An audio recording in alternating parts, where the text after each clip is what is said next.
seat. You should probably take the wheel. I'm kinda twisted inside, and I don't know where I'm going. I'm just here for the ride, okay? Here comes a double vision. Does Megan Fox have a twin or something? Might be the Prozac kicking in, but she tossed her drink in my face and I didn't even flinch. My mom says love's not easy, just keep your head held high. People will find you pretty, I just wonder where they are. You like my Batman t-shirt, it costs like 50 bucks. Someone must think I'm pretty fly right now. Maybe I'm going crazy, can't catch a break lately, and I just wonder what you gotta do to get a little baby. You look amazing, I said it, I meant it, and I just wonder what you gotta do to get a little love. Get a little.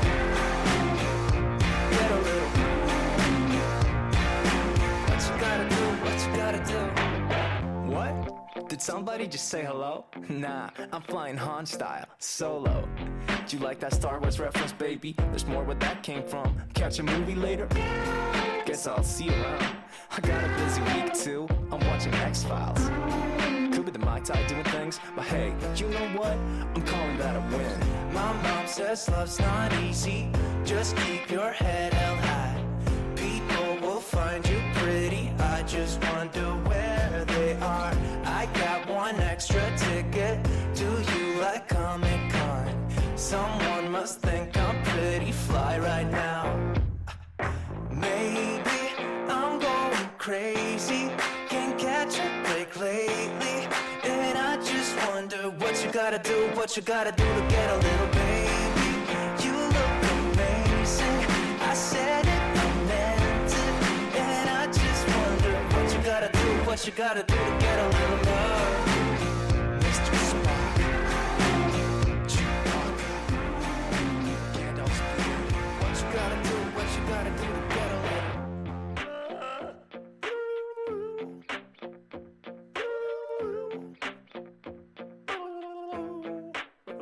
I get this.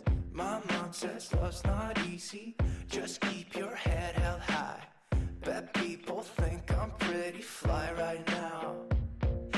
Maybe I'm going crazy, can't catch a break lately, and I just wonder what you gotta do to get a little baby.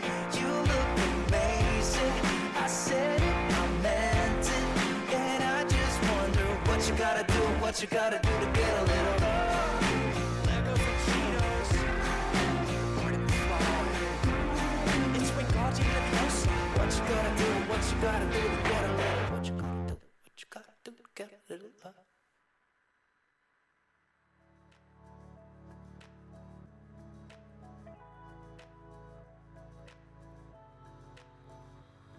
Okay, people.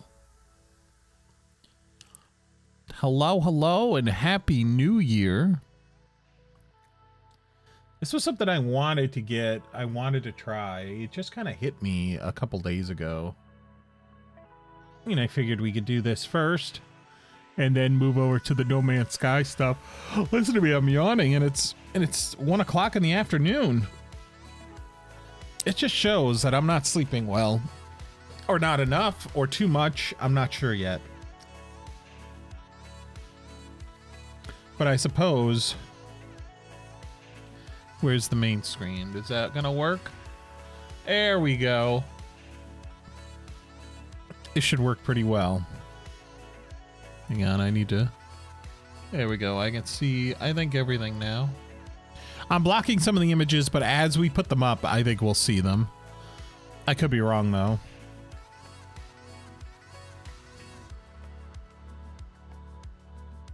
But I suppose we should get going. So we're going to do a live action Star Wars tier list. So honestly, I had to just break it down to live action because we would be here forever if we did all of Star Wars. There would be about 500 million different characters that I want to include. So we're just going to do the live action ones, I think. I think that makes the most sense. But we have a nice smattering of droids in here. We have a nice smattering of aliens, I think. And I think it's just time we get going. But one of the biggest ones is I was going to break it up by actor. Because I was going to do like old Obi-Wan in the form of Alec Guinness.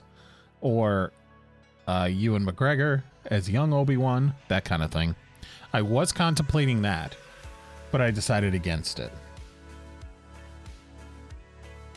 So, but the biggest thing is that I would tend to treat Jedi and Sith as two different characters, which is why we have Anakin Skywalker, but then we also have Darth Vader. They feel like two different characters, and I kind of feel they need to be separated based on their storyline and all that. So that might be where we start. We watch one person's fall from grace and the other's redemption. Who, based on the first film, and I want to say at least 80% of the second film, it did not feel like, in Empire Strikes Back, it did not feel like Vader wanted to be saved or anything. It was only Return of the Jedi where it really came forward. So what are my thoughts on this? I'm thinking if we start off with Darth Vader, like he's automatically S tier.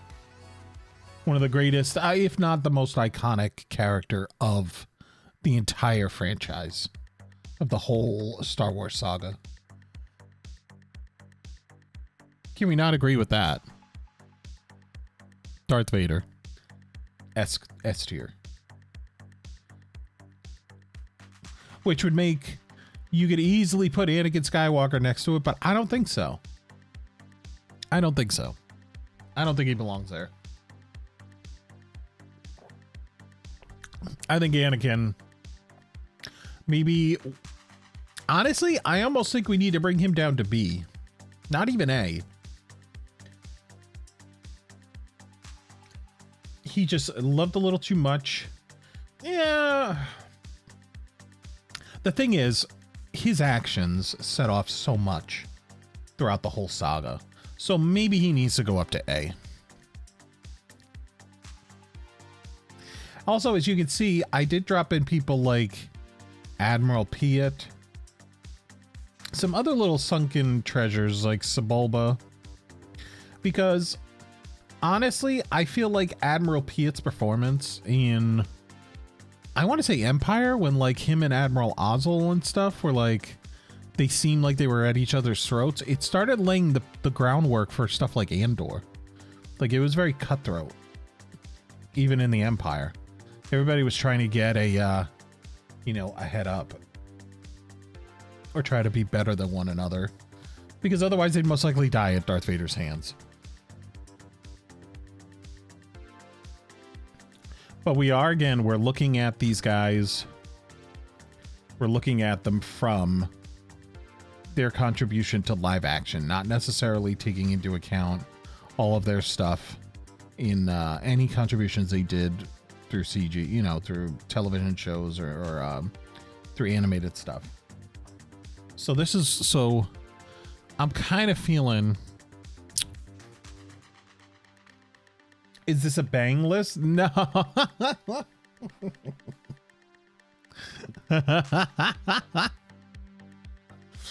Maybe, I don't know. We'll look at it at the end and we'll see. We will see.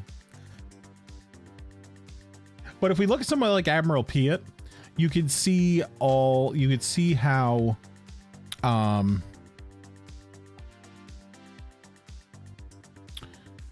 what's it called? Wait, did I not export? Did I not save? Oh no, I have him. Okay.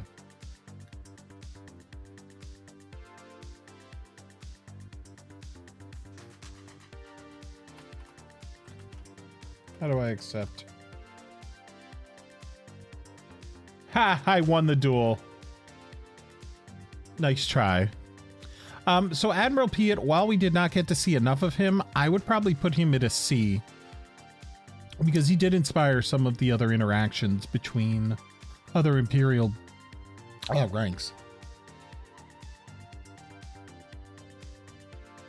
Also, my throat is already failing me.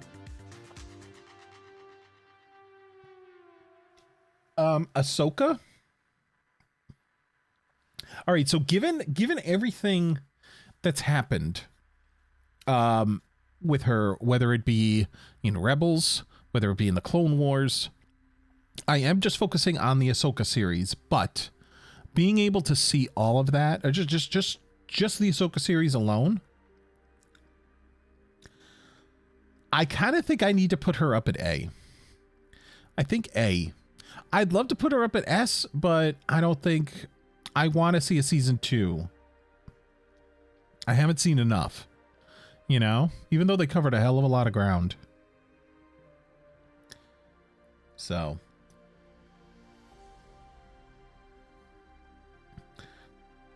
which also brings me to, like, if we look at just Boba Fett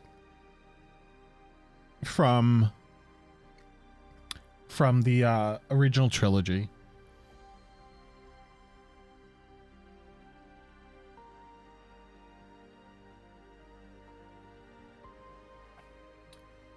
if we look at just Boba Fett from the original trilogy, this was a guy who followed Han Solo, but then radioed to Darth Vader in the Empire and was like, here, scoop this guy up for me so I can bring him to Jabba the Hutt.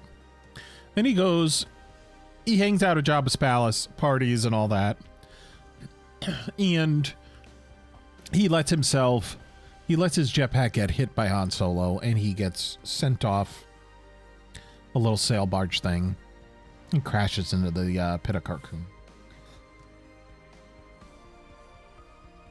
Bringing the rest of the series in, like the Book of Boba Fett series, as much as I really wanted to love it, I love the idea of, you know, him learning, you know, from the Tuskens, becoming one of the Tuskens and all that. But it just didn't seem, I don't know. When it became Mando-centric, when even the creators of the show lost focus and were like, we need to get Mando in here. I don't know. I think he'd be half, like, some people put him up at S class, but it's like, yeah. But we can't rule out his dad. Where's his dad? Django was, I would say, more of like a gunslinger and all that than his dad. So I would probably put, especially how he was able to just kill Jedi with a blaster. You know, you got to give him that. So I would probably put Django above Boba.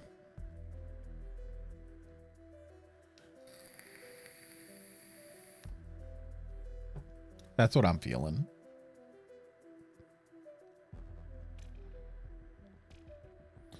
Now, should we look at Balin's skull? Because Balin was in Ahsoka.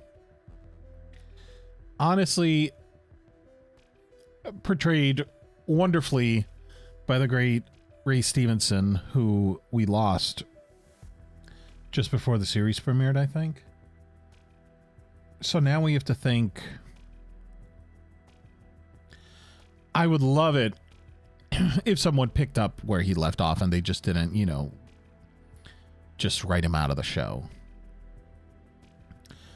But in terms of, did we want to see more? So anything with just one season so far, it almost feels like he needs to be like, you need at least more than one season to be able to make some kind of full-on judgment, you know?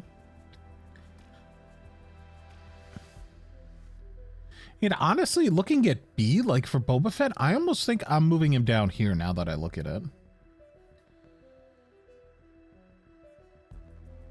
We haven't done any Ds yet. Nobody's made the D list. Which sounds a little bit wrong. Oh, I know who's left for the list, for the D list. We're starting. All right, so we're gonna filter. All right, so we're gonna put Balin at B because I think he's just at the middle. I think that works. We wanted to see more, but he did make serious contributions. He did great.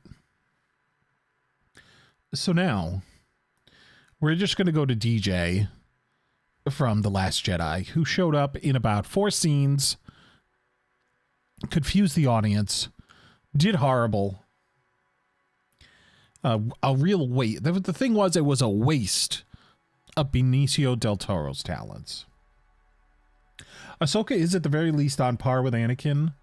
He taught her to be a warrior and to survive. She was wise enough to walk away from the Jedi strong enough to fight Vader in his prime.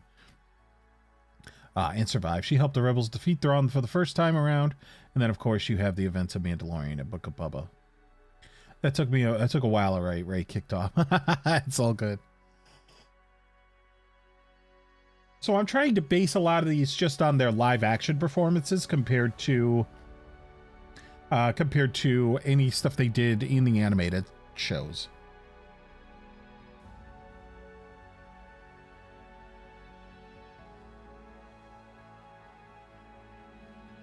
So, in regards to that, we were talking about DJ, who's automatically going to D, to the lowest tier, because it was just a waste of Benicio del Toro's talents.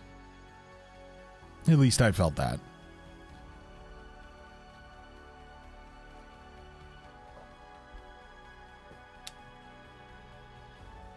She did also survive the purge as well. What's up, Chris? How's it going? Happy New Year. Now, some of these people I'm damning because if I'm only basing it on live action performances, we haven't seen enough of them. Like Ezra. Look at Ezra. Ezra's going to C because we saw him in what, 2 episodes of Ahsoka, and that's it. Granted, they were 2 good episodes. They were 2 great episodes, but just didn't have enough. If you get the Sand of Tatooine, that should be way down on. Yeah, that's true. We're just going to see too, like Ewoks. As much as I love Ewoks, they belong down here because they were just a marketing ploy by George Lucas. Originally, it was going to be Wookiees, but they didn't want to spend the money on all on the bigger costumes, the costumes that would be 4 times the size of an Ewok. And they thought Ewoks would scare the shit out of kids. No kid would want to go buy a Wookiee plushie when they could get an Ewok plushie. That's why they made them smaller. That's why. But honestly, the story would have worked exactly the same. It would have been Wookiees using limited technology, you know, to take down the big heavy machinery of the Empire. But instead, for marketing and for a money grab, they said, you know what, we're gonna make them smaller, and we're gonna make kids. Kids are gonna love it. Kids are gonna love them.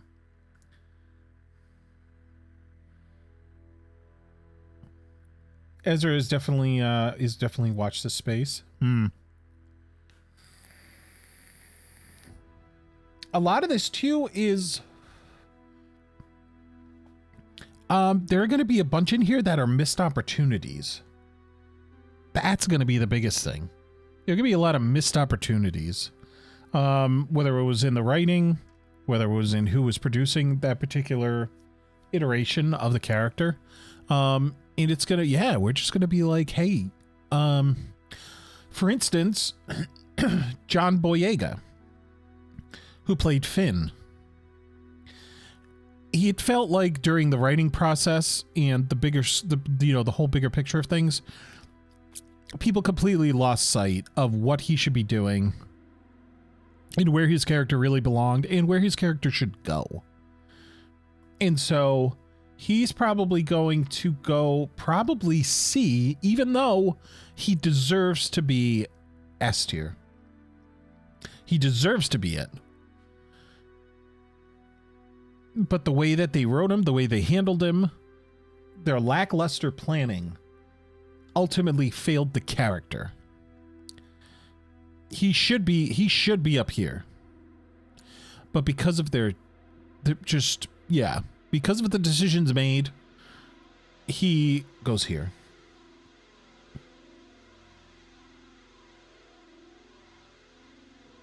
Cal in Jedi Fallen Order is able to use the Force to communicate with animals. They took that idea from Ezra, as that ability became a key power for him in Rebels. Yes, this is true.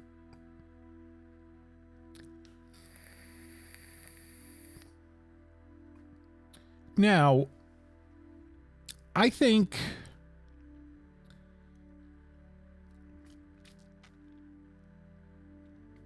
it's almost the same thing with Oscar Isaac's character. And this just isn't me bashing the sequel trilogy, but it's like when you are the best pilot in the Rebellion, in the New Republic or whatever, the Resistance, and you're facing off an entire Star Destroyer and you're bringing up like mother jokes. No, not in this grand sci-fi epic, you know? Use your gentle tones to soothe my child to sleep. Oh, sorry. Sorry, Jazz. We're getting passionate.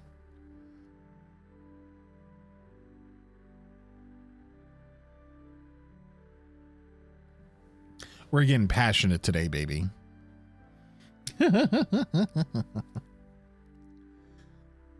Oh, are you saying Cal or Ezra? Because if they can communicate with animals, they can technically communicate with babies if they're not talking. Why don't Jedi do that to babies? I mean, you know, we're still animals. So Jedi could actually talk to babies before babies could talk. Would that not be epic? I'd be all about that life.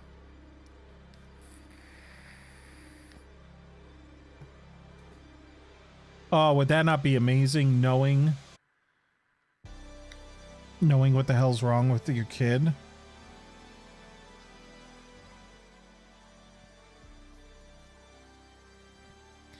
All right, let's see. Babu Freak. He left such an impression. I wanted more of him. Although, I'm not sure if I'd be able to deal with the voice forever.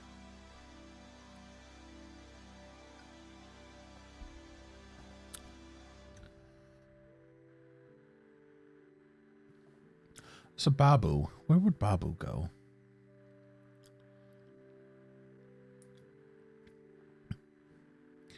I would say C. He's fun. He's in this tier for a whole other he just wasn't either used enough, a master, you know, it was a master class in puppeteering work that they were able to get something so small and have it still be so detailed and have to use very limited CGI to achieve it, if at all any. And so I do kind of dig that. So maybe Babu goes up to B.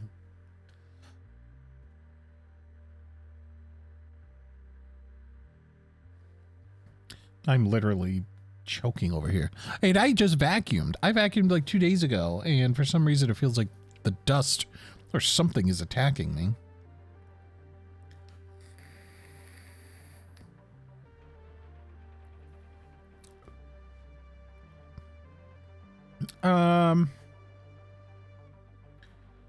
So maybe we'll keep C for like not missed opportunities, but it's enough.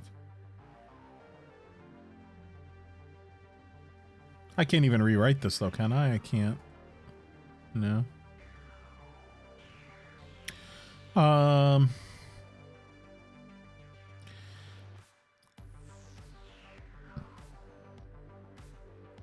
I think Obi-Wan Kenobi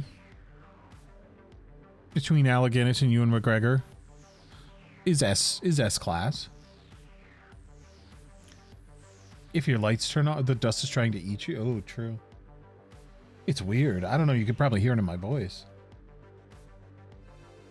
But I'm having to mute every little bit so to clear my throat because something's coming. Something's attacking me.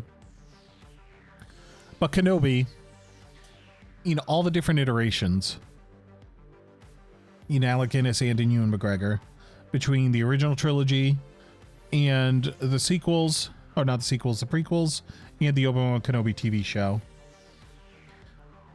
Good stuff. Real good stuff. Amazing stuff. Legendary stuff.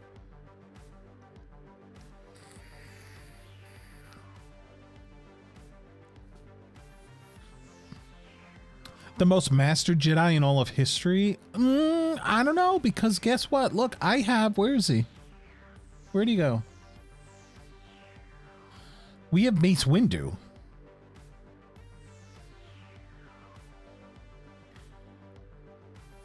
And we also have Yoda.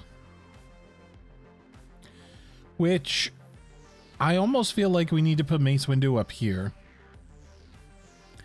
In A tier, because first he did kill Jango Fett. So he could only be S or A.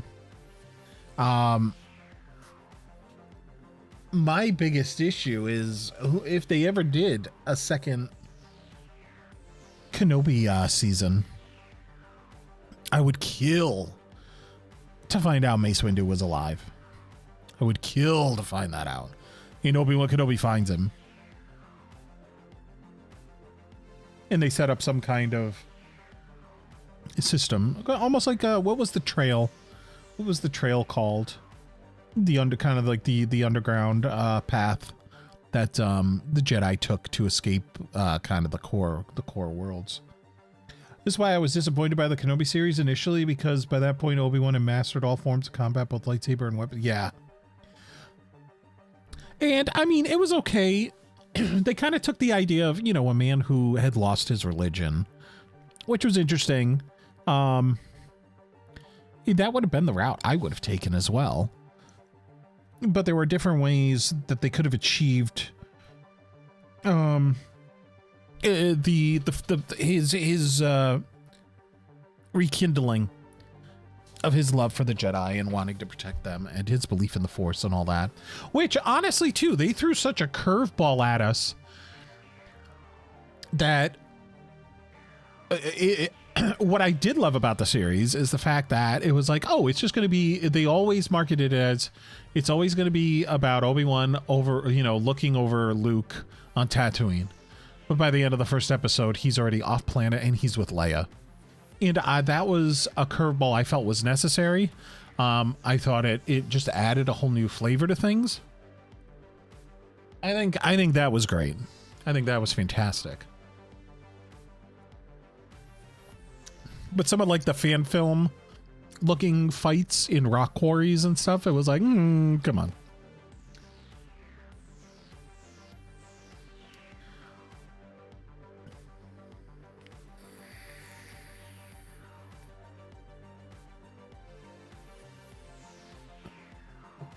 Oh, see, you got no clue what I was writing.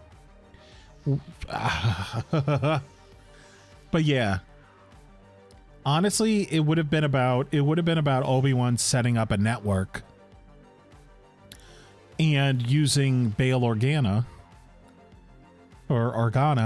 to smuggle Jedi or Force sensitive people that the Empire would be hunting down, regardless of them being Jedi or not, smuggling them to Alderaan, so that in A New Hope, when Alderaan gets blown up and Obi-Wan feels all that pain and all the cries that were suddenly silenced and stuff, it would resonate so much harder for people that see the series. They would go, oh, that's why he senses all that pain. Not just because he's a Jedi, but because he was connected to all of them, because he helped them get there. Now that would be kind of cool. So that they all get blown up. Well, they wouldn't know that. But it would add a little bit more resonance, I think. A lot more resonance. So let's see. BB-8. You know what we should start? We should probably do droids. Let's get all the droids out.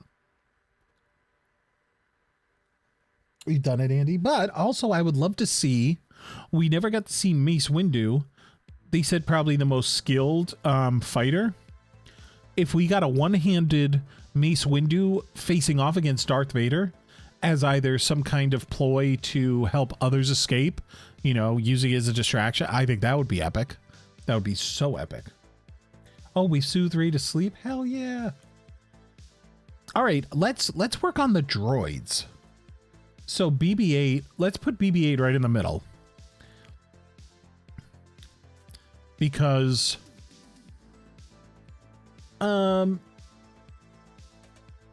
he had character. The physics behind him were great. I'm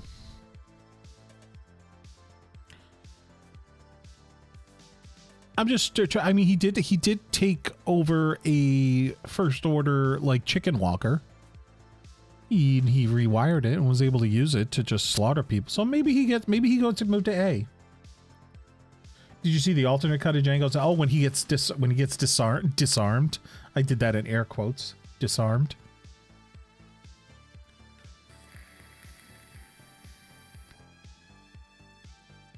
Now, me personally, I think they could have done more with C-3PO.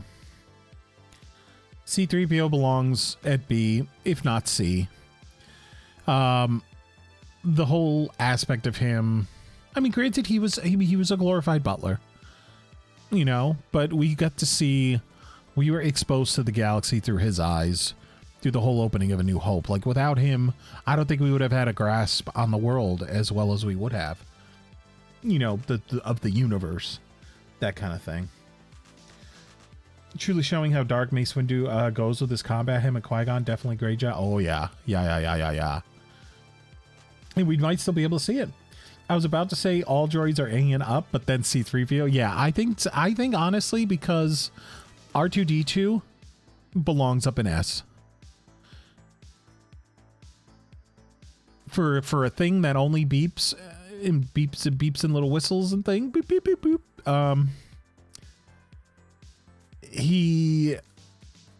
Maybe it was just the way he was designed, like his size and everything. Like, it was just, he was so accessible. You know, when he would say something, you lean in because you wanted to know what he was saying. But to be able to be there through all 9 films, remarkable. He's seen it all, though. Yeah, he remembers it all, which is odd. You know, I mean, would we put him down at D for not telling, you know, Luke from the get-go? Like, oh yeah, also, by the way, you might run into this guy named Darth Vader. He's your dad.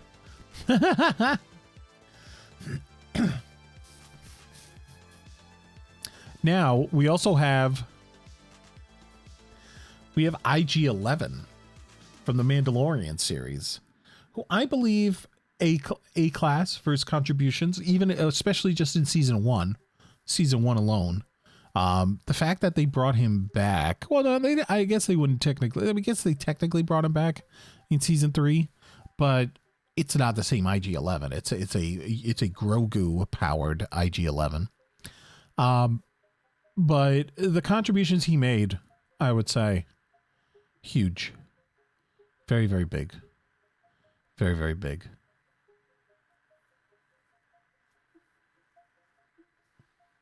That, and he was voiced by Taika, so I saw a theory that R2-D2 didn't tell him in order to protect him as he witnessed the downfall of Anakin, saw a massacre a planet, and near enough kill Padme, kept all that a secret.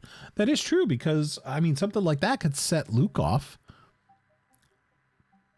and it would have just made 2 people on the dark side, 2 of the most powerful people of the, you know, and knowing, I guess. Well, I guess there wasn't much of a lineage of the Skywalker family. But speaking of, oh yeah, we were doing droids first. Luke is S tier. If we remove Last Jedi, S tier. Now, the question is, based on IG like K2, I feel personally K2, it belongs up here. the way you were able to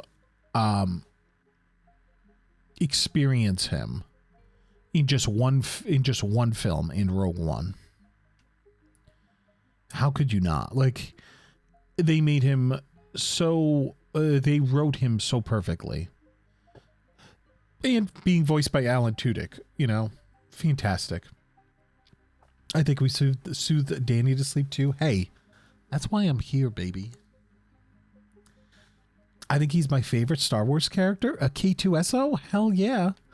We will be seeing him in the next Andor series, in the next season 2 of Andor. So I'm very excited about that.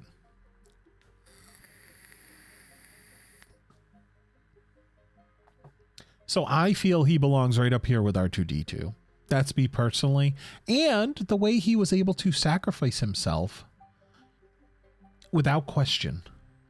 That was how loyal he was to Cassian. You know, if there was anything like, oh, we didn't add, what's her name? I almost feel like we need to add, L3. Like, I haven't seen a lot of Star Wars. I'm definitely more of a Trekkie Hoovian Gator. But boy, did I love watching him. Aww. Now I almost want to watch some stuff with you. If you're down. Could totally do some movie nights.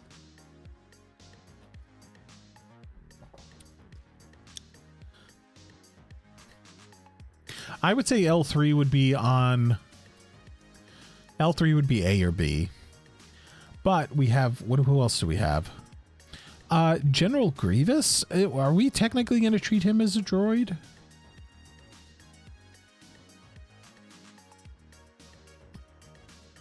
Because he would probably be at the same level as C-3PO. As long as it's a mix of franchises, yeah.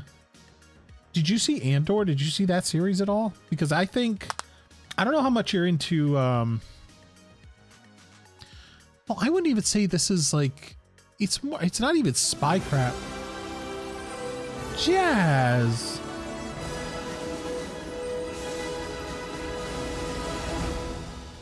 Jazz.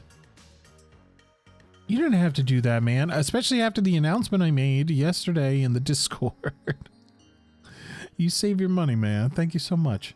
The answer to did you see will usually be no. Fair. Thank you for gifting that tier 1 to Brooklyn. Thank you, man. So appreciated. Are those all the droids? Okay, so what I'm going to do really quick, just for funsies. Oh, it's going to play it again.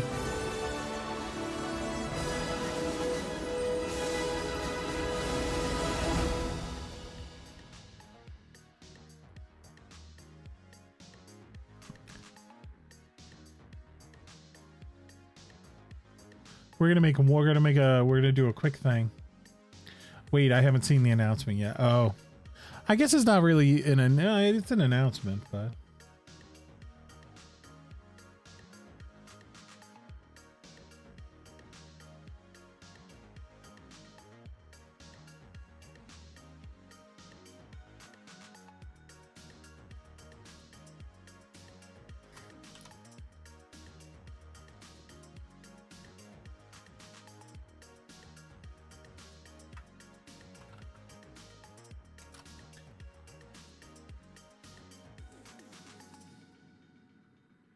Okay, JPEG. I'm just going to get L3. Oh, no, I'll do L337.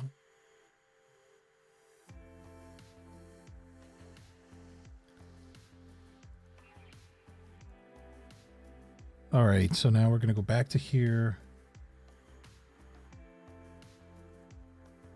And I have to add L3.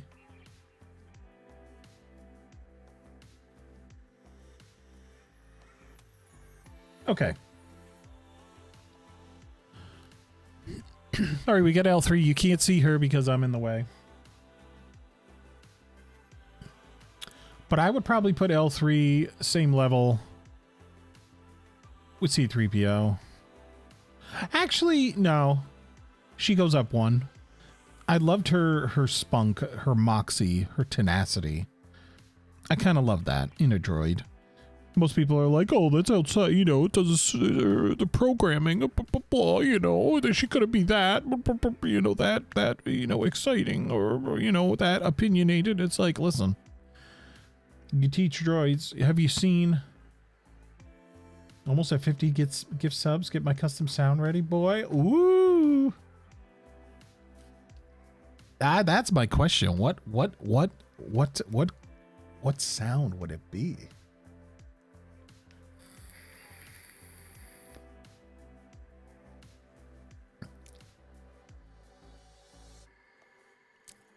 But L3, I thought was great. I love the fact that everyone's like, oh, it's just a little footnote, of an Empire, when C-3PO is like, sir, I'm having difficulty talking to the computer of the Millennium Falcon. It's the most peculiar dialect, but but they the level of love that some people have for Star Wars is that they made this whole amazing character in the form of L3 just for that little thing, and I dug it. I thought she was great. We're missing a droid. Who? Mona? Is it Mona from Huyang? So, I mean, that was the thing. Like, how many episodes of Ahsoka was he in? Because remember, we're only keeping it like live action appearances, not the whole saga. Because I wanted to. I thought about bringing him in. He was in most of the Ahsoka episodes. Yeah. And voiced by David Tennant. So he was basics or number one. Yeah, that's fair. Which, should we go through the rest of the Ahsoka people that we haven't? Because we have Shin, who I was honestly more interested in Baylan, so I might have to move her to C. Or if anything, I would move Baylan to A and then her to B. But she's almost on there, like, how much dialogue did she have? Not that dialogue is, like, crazy important, but the fact, like, we didn't get enough of her. The same thing with Baylan, and now we never will with Baylan. But I want, and it also circles back to Sabine, where I feel Sabine was probably on level. She was in more than Ezra in Ahsoka. Some of her actions, though, man, were just were rough. Were very rough. I think she unfortunately fell victim to Star Trek. Yes, that's fair. That is very fair.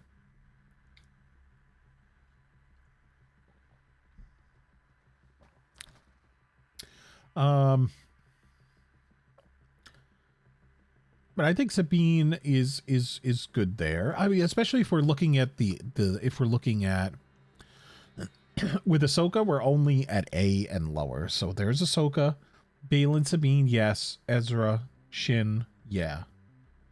Hera. Now Hera.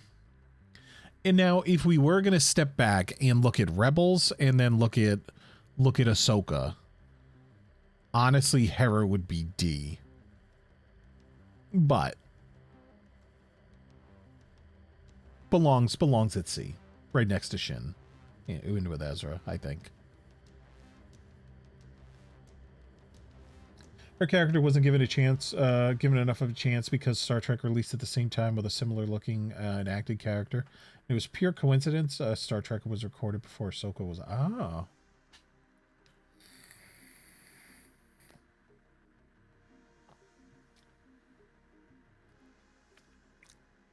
But I think fans immediately shot them both down on both sides. Jeez, that's sad. That's very sad. Now, Given Hera's contribution to the Ahsoka series, Rebels notwithstanding, I feel this is fine. Maybe we should group them together. Maybe we should shift them over. We'll put Balin there.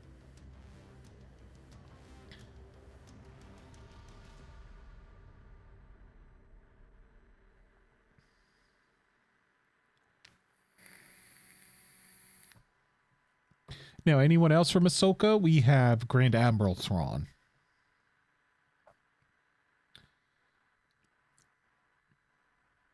Who, let's see, he was there for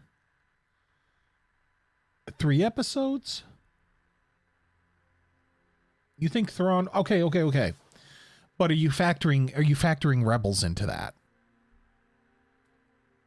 Or the Thrawn trilogy, which is extended universe now, or Legends, or whatever the hell it's called. Or at least A? Even though... Yeah? You'd go for A? Okay. I could see that. We'll put him right next to, yeah. Okay. I can't wait to see what more they do with him, you know?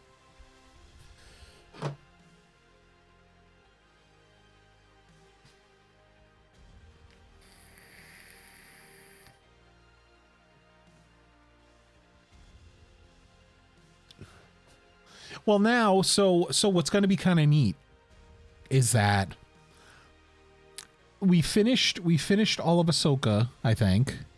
We got everyone in Ahsoka out. More missed opportunities. We're going to put Zeb there just to get him out of the way.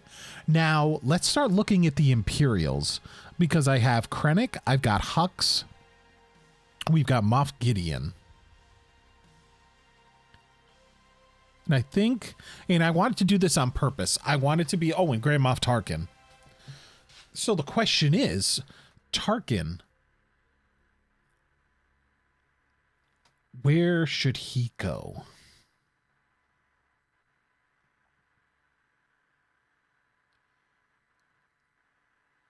That is true. That's Lars Mikkelsen, I think, right? That's Mads' brother.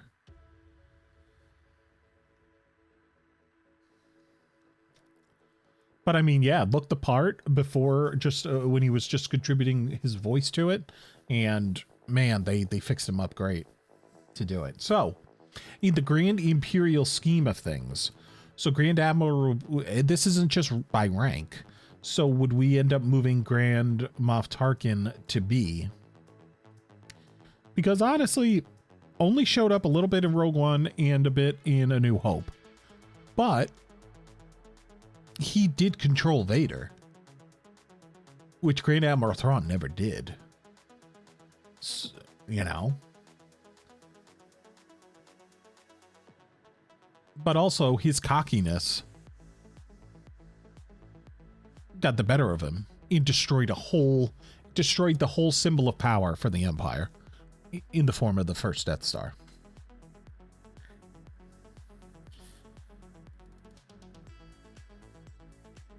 So I think him at B looks good, which would bring Krennic maybe to the same level as Piet, because we get to see a little bit of the politicking in Empire Strikes Back, and I think that laid the groundwork for a lot of Krennic's character in Rogue One. I do wonder, will him and Vader meet in any future series? Ooh, that would be interesting.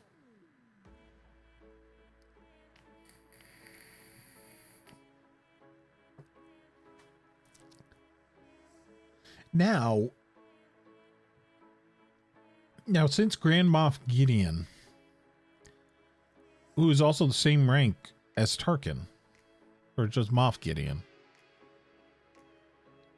can you imagine if Thrawn downfall is to Vader and not the good guy? Ooh.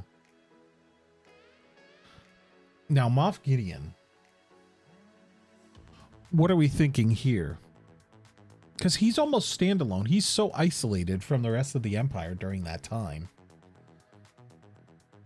But He's a great antagonist. So I almost feel he needs to be up here.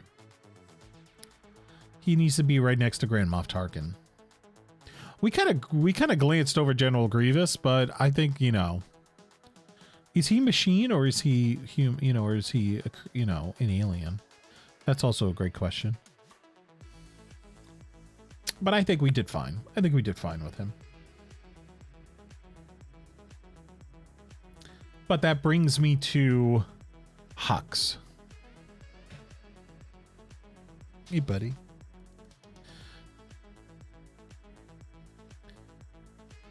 Now, given like credit and all that, there were a lot of times he was just brought for either comedic relief, the butt of jokes, and then they tried to redeem him by making him a spy in Rise of Skywalker, which I felt, had they thought that all along, they would have shown that in Force Awakens and Last Jedi, but they needed something. They just needed to throw that in there to try to redeem the character. So, lazy writing, bad execution, great performance by Donald Gleason, but it's just not enough. Just was not enough.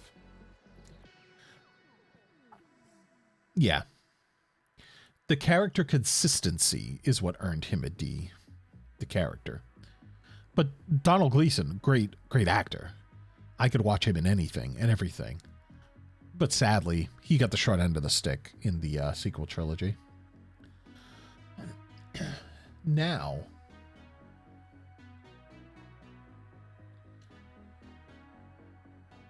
the big question is, Emperor Palpatine, would we end up putting him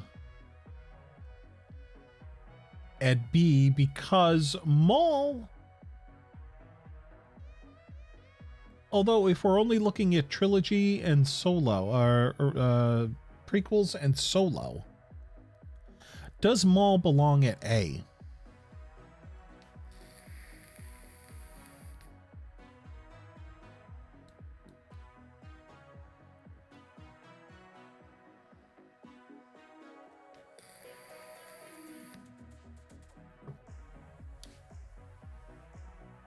Maul hasn't had enough live action. Okay. So in terms of, so now would Emperor move to, so would we swap these? Or would Maul go down to like C?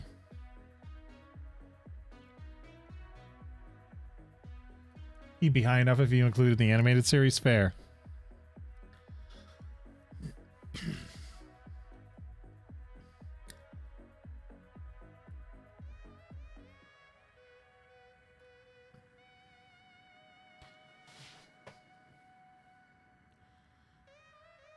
Now, I could have been odd, and I could have had Chancellor Palpatine and then Emperor Palpatine, kind of like what I did with Anakin and Darth Vader. But I feel it sits there. Like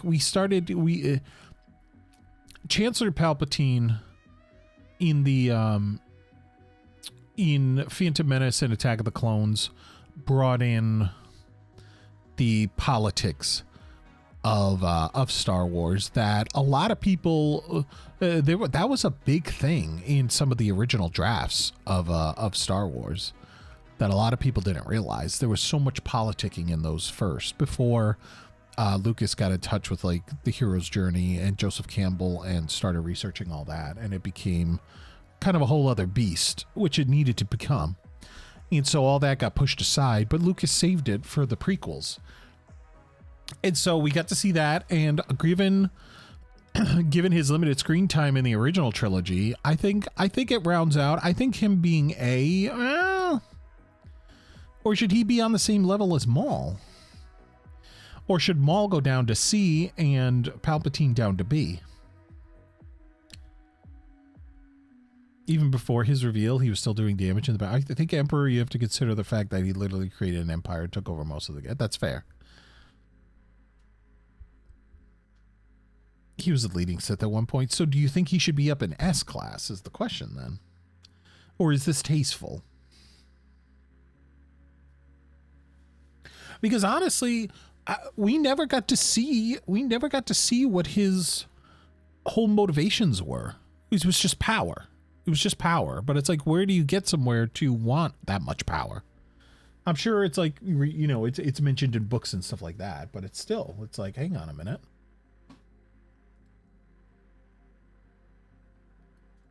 So that brings up some good questions. He did also come back from the dead, and he wiped out the Jedi. Yes, yes. So I don't know. Do you think S or no? Oh, I don't know.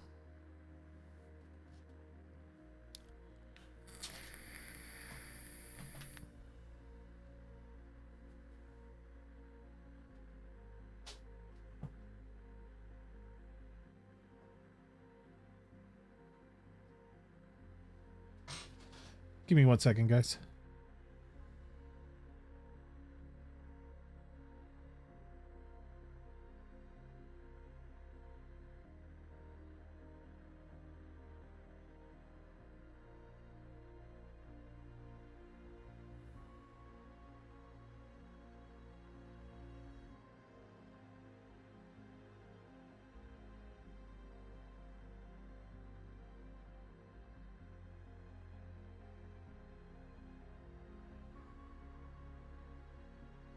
Okay, sorry, I had to check on the dog.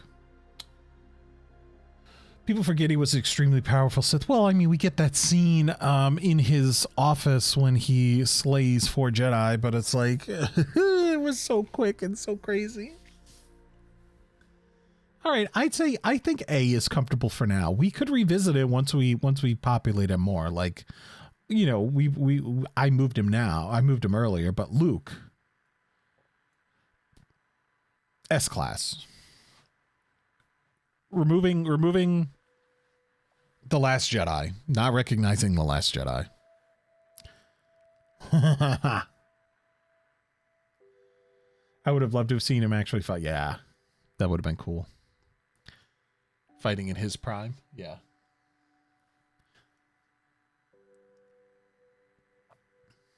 But Luke. Oh, I almost feel like he needs to be right there. I mean, the main character of the whole original trilogy. It's, you know, I don't even think I need to explain it. So.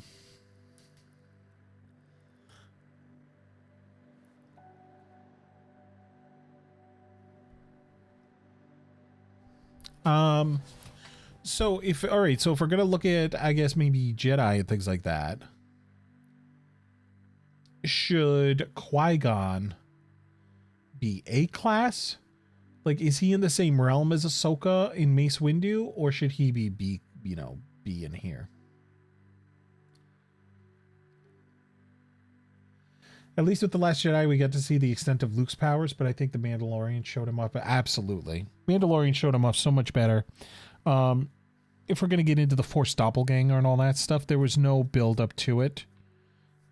There was no hint at it earlier in the film, which just felt like meh.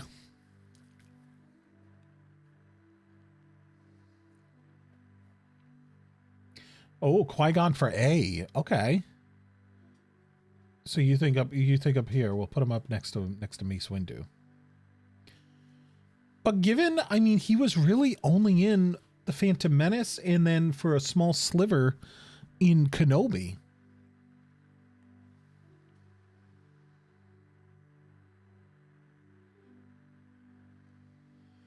He literally could have saved the galaxy right then. That is fair. By killing Anakin? Is that what you're saying?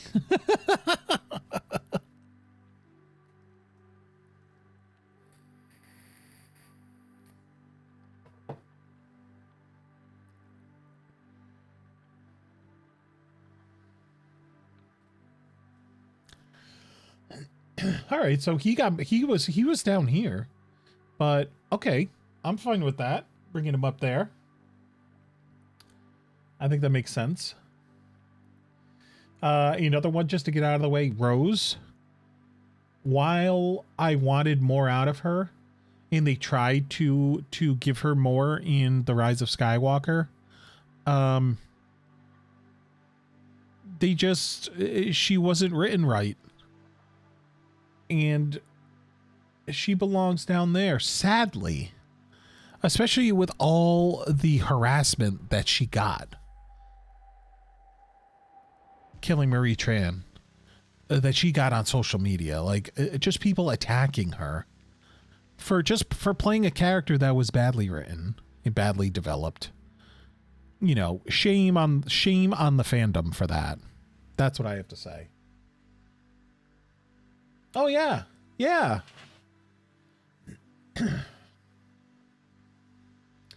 I wish. But honestly, this is almost the same like with Finn, with Poe. Once it became Rey's story, and honestly, we have to get to Rey because I think we should do the Jedi now. Or the Jedi and Sith, like Count Dooku. We've got Kylo, we have Rey, so we need to start putting them in. But yeah, it was just like they suddenly just focused on Rey and just led these other people off on little adventures and stuff. Like, honestly, they had Poe fighting the entire Last Jedi. You know, of just, oh, we need to do things my way. We need to do things my way. I need to take over the fleet, blah, blah, blah, you know? And it's like, ugh. They set her up to be a good character in a sequel to, right? Yeah. Yeah. Like, she could have been, I guess, the Lando, which we haven't even talked about Lando yet. She could have been the Lando of, you know, of The Last Jedi, but no.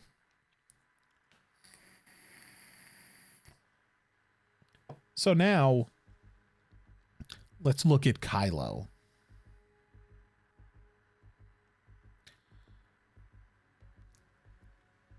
Because if we're looking at it in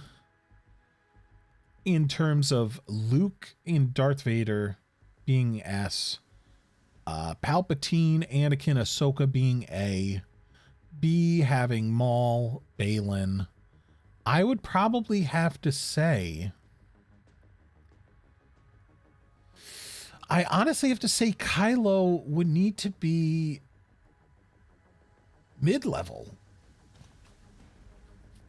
I also was going to do I was going to do Kylo and I was going to do Ben Skywalker. I was going to do that just to appreciate the differential in there when he shifts. But honestly, he's only Ben for a couple of minutes. But, okay. But now the question, all right, so if we have him here, does Rey belong up here? Honestly, I think she does. I think she does. I think she belongs at least at A.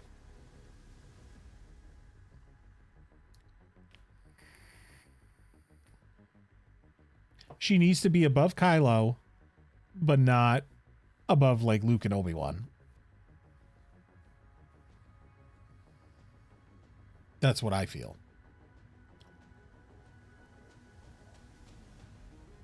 And who knows? I'll probably catch hell for it. But I think yeah, A-class. I think Daisy Ridley did a great job with her. Some of her choices were just bad writing, but I thought she was great. I think she deserved it. And so far, I think she is of the sequels. Oh, yeah, she's right next to BB. Oh, now should BB-8 move down one? Is the question. Lurking, putting Rey to bed. Yeah, do your thing.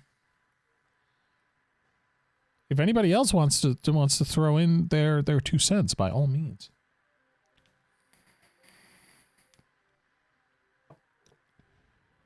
So if we're looking at Jedi or Sith, we have Count Dooku,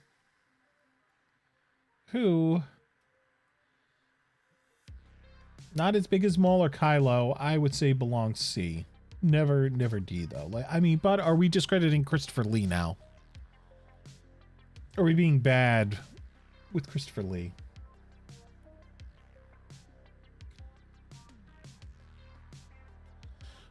And I mean, okay, Leia, automatically yes.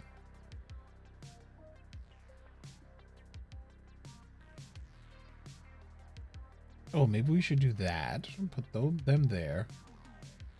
And then we'll put Solo there. Chewie should automatically be A. Not automatically. He could honestly be S because he belongs. Actually, you know what? Fuck it. He belongs up here. He belongs up in A.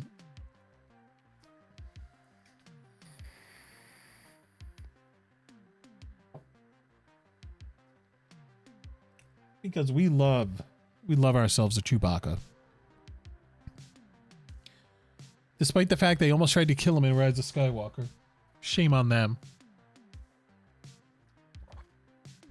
Shame on them for even hinting at it.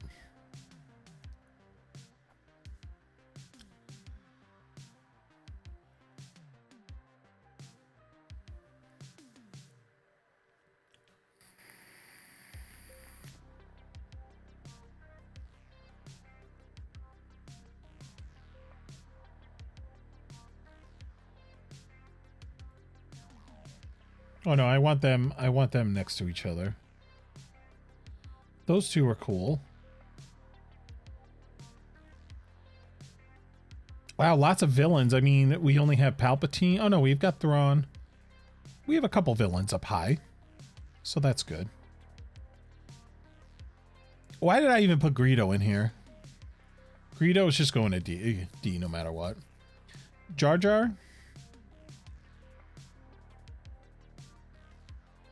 Controversial. But he's at a C. Oh, Imperials as well. We need to look at Captain Phasma, who I believe D.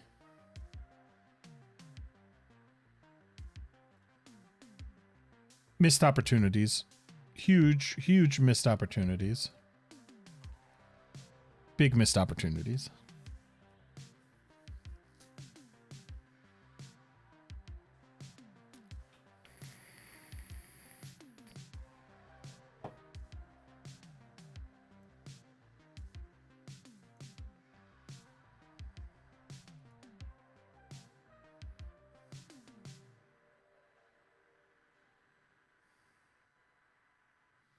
Jabba. I would say Jabba was a pretty good antagonist for some things. I think he can make it up to C. Plus the animatronics of him. Very, very impressive. I must say. Now Padme.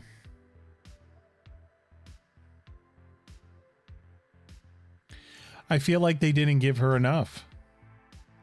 After episode 1, they did not give her enough.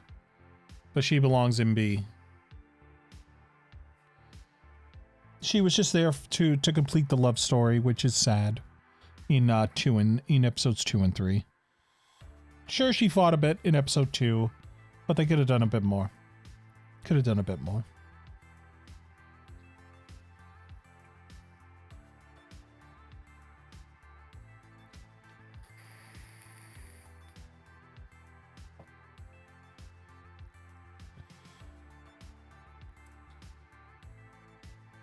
Now, Cassian.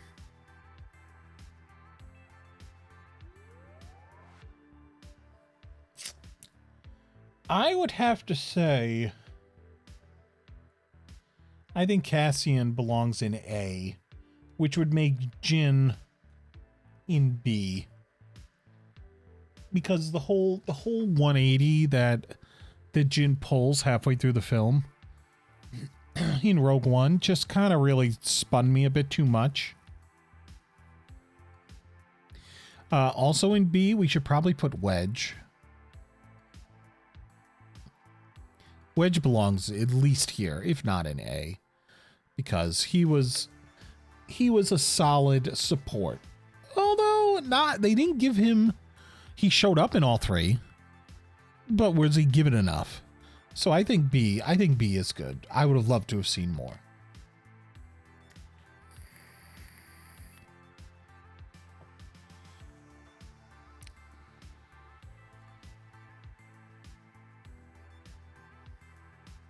Yoda? I'd say S. I'd say S.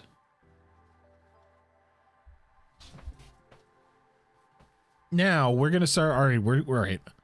Sebulba, yeah. Honestly, I put Greedo and Sebulba in here as little fillers, which I shouldn't have. Maz, we did not get enough from her. Super low, super low. Cara Dune, I am gonna be a little bit of fighty here. We're gonna take Gina Carano's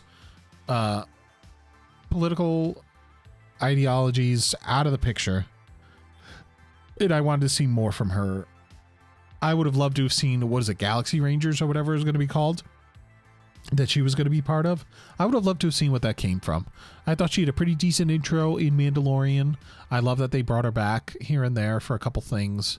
I thought just this badass rebellion, or rebel commando, that's now trying to find her way. She's trying to find her life outside of war. I kind of love that. I would have loved to have seen more of it. Zori Bliss. We're gonna put her right next to Poe. The thing is, she also fell into Boba Fett syndrome, where she looked great. We don't know anything about her, but we want to know more. And now, Mando. Now the question is Mando A or B? Because I can't rightfully tell. If we're putting him up against like Emperor, Anakin, Ahsoka, all them, he has to be B. He's got to be B then. In the middle. Which would put Grogu, especially during his teenage years now, when he's being a little shit and just not listening to his dad whatsoever, he goes to C. Yeah.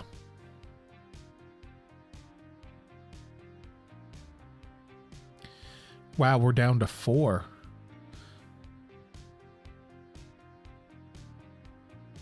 I would have to say Bo-Katan would be on par with Mando. Agree, medium B. Okay, yeah. Honestly, Mandalorian, if you go back and watch like the first 2 seasons now, it's very, dare I say, plain, but it's just, they're very simple stories. And maybe that's what we needed as an audience to accept new Star Wars media that wasn't the Skywalker trilogy, that wasn't the Skywalker saga, or it's something that didn't have Jedi and Sith and lightsabers and all that stuff. Maybe that's what we needed as an audience. I'm not sure. I would have to look into that. Now, I did bring in Chirrut Imri from Rogue One because wasted talent. Like when they brought up when Cassian said, "Oh, he's the guardian," they're the guardians of the Wills. That sent me down this amazing rabbit hole of just, I wanted to know a bit more about them than I wanted to know about Jyn. And that's bad writing then on the writer's behalf, where it's like, honestly, I almost feel like he should be on par with Jyn. I think he's on par with Jyn. Not close to Andor, but based on the series and the film. I think he's about there. He deserved some more. He deserved a lot more. Like if him and Malbus got their own series, I would like just a 1 season. I would be all about it. Now Lando. Is Lando above Padme, or would Lando work on B, or would he also work in A? But if we're looking at epicness, like story contributions, we'd have to probably put I think we'd have to put him here, and we need to move Wedge down.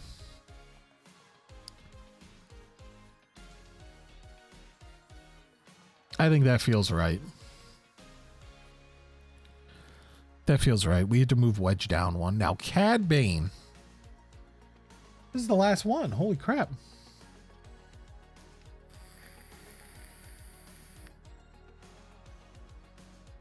He was sinister.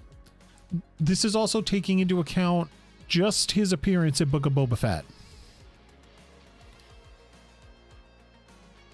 But the sinister, unflinching, totally like Lee Van Cleef inspired from, you know, like The Good, Bad, and the Ugly and the Spaghetti Westerns. Does he belong on the same level as Boba Fett? Or should he also be down in D?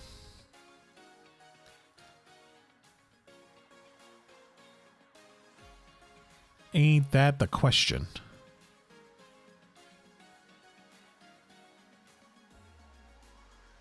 I don't know. This looks like... This looks like a pretty solid... Oh, I think I want to move him here. There we go.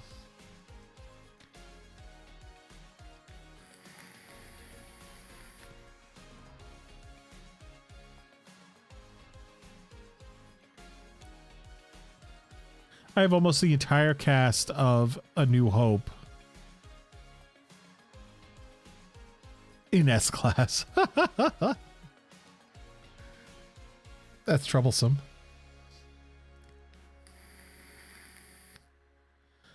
One person that we should probably factor in next time if we're going to do this again or something is Mon Mothma.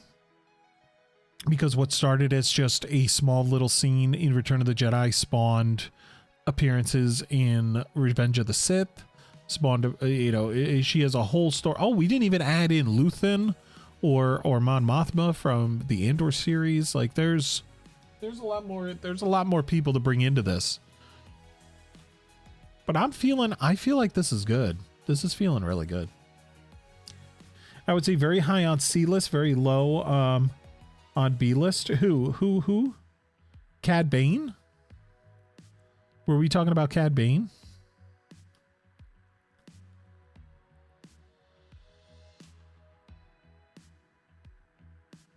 He was the last one, I think, right? That we talked about, yeah.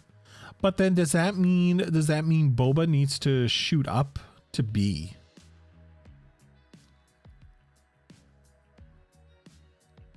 I was okay.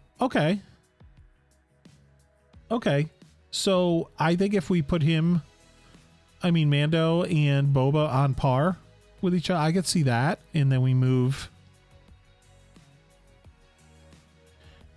Cad Bane up to C. I could see that.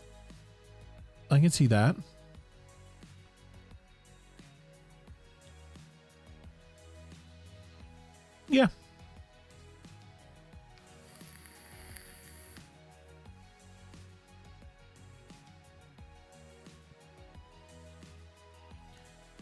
Grogu honestly belongs down here. With his actions as of late. Yeah. I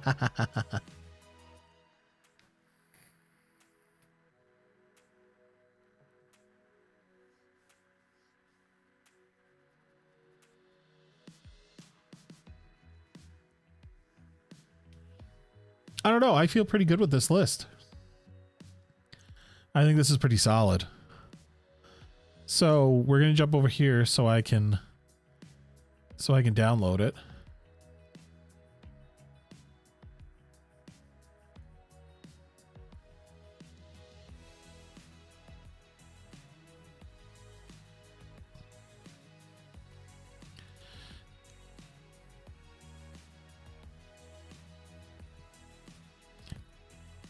Oh, and I'm going to drop it in the TV movies for us to discuss. What about Watto? He could have been put in. Yeah. He could have been put in. Jedi Matrix to the welcome of me, Olibani. Yep.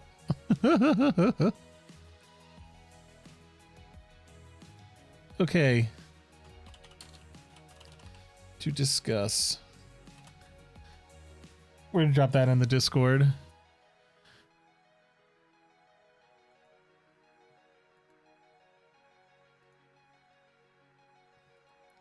He contributed to the rise of Darth Vader. Yeah, he sure did. He sure did. So what I'm gonna do, it's getting. I feel like Jar Jar should have been higher. Really? All right, let's talk about that for a minute. But also, I need to find. Listen, I have shorts on. I was about to say, listen, guys, I need to find pants, but I needed to preface it with the fact that I have shorts on already. That, or I just need to turn up the heat. I think I'm gonna turn up the heat really quick. But I want to know your reasoning, Alpha. I want to know your reasoning. Not that it's wrong, but I want it. I want it. I want to know. Also, Jawas. Okay. Give me 1 second. Let me turn up the heat here.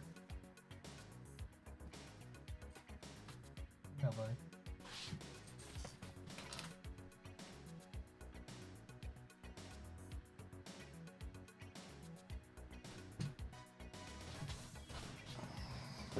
Ah, that feels better.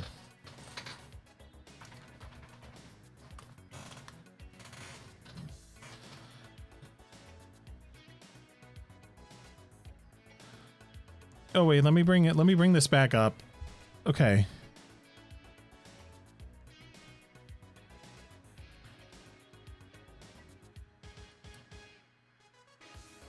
Honestly, yeah, but in terms of like grand contribution, yeah, it's like, where would Watto be? Watto might be a C or a D. Without him, power in the Senate would not have been moved to Palpatine. Okay. So you would see him more up in like in B or something?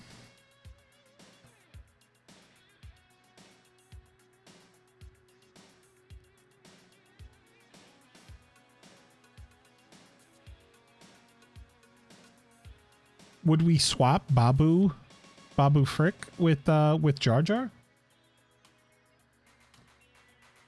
I could have sworn. All right,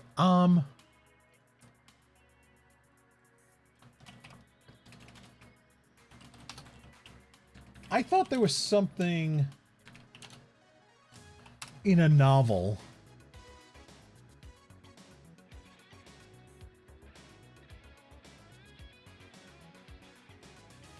The Fate of Jar Jar Binks. There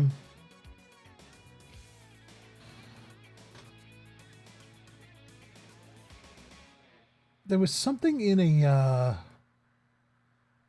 I thought in a. Yeah, what happened to Jar Jar after Order 66?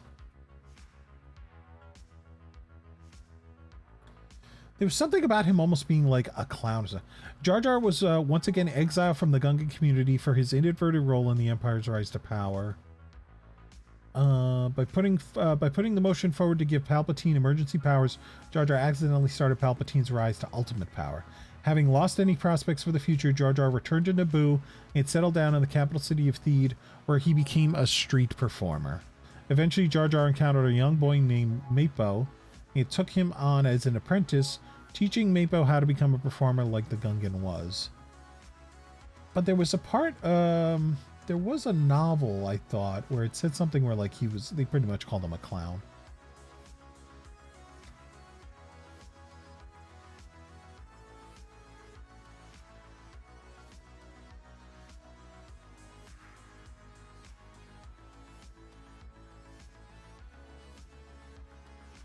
Yeah, where was that?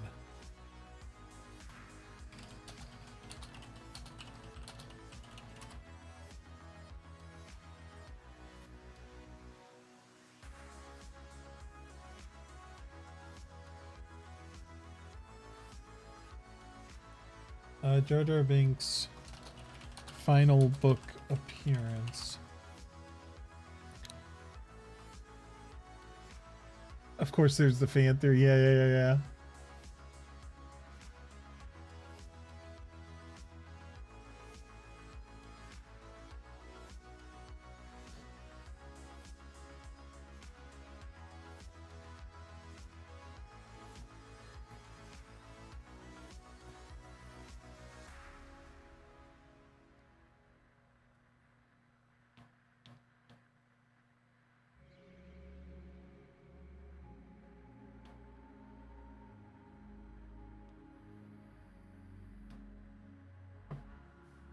According to book reviewer and author Chris Taylor, Binks's popularity with children and ostracism by adult Naboo and Gungans was a subtle commentary on the polarized attitudes towards the character within the Star Wars fan community. I want to find the actual book part where it said,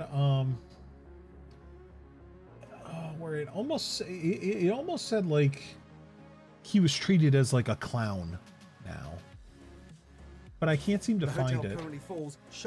Oh wow. I'm not ready to watch more Kitchen Nightmare. Oh no, what is this? This is Hotel Hell. And yes, there is the C-3PO, in my opinion, belongs in A tier. Okay.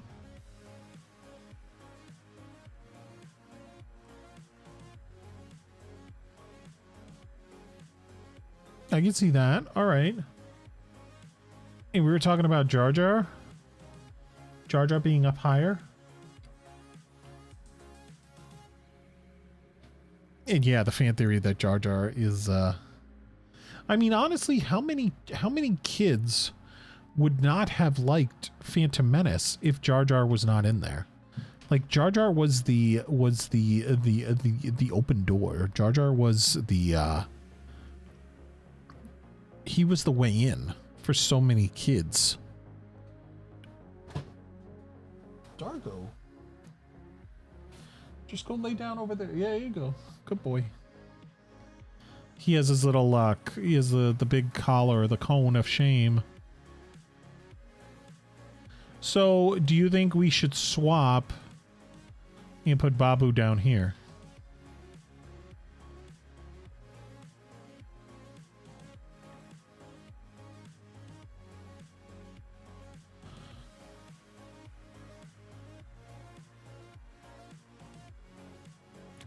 I'm gonna delete that, and then we're gonna make a new one.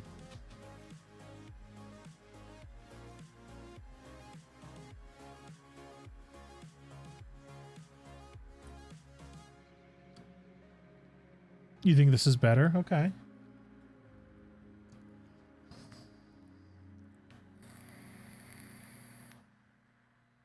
Great, now I have Hotel Hell stuck in my mind. Or stuck in my head.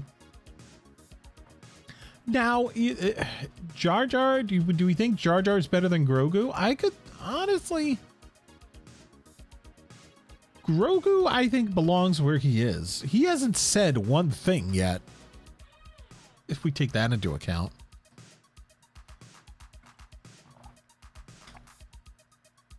He has not said one word.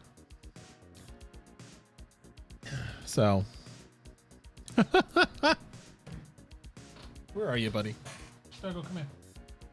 Give me 1 second, guys. Come on.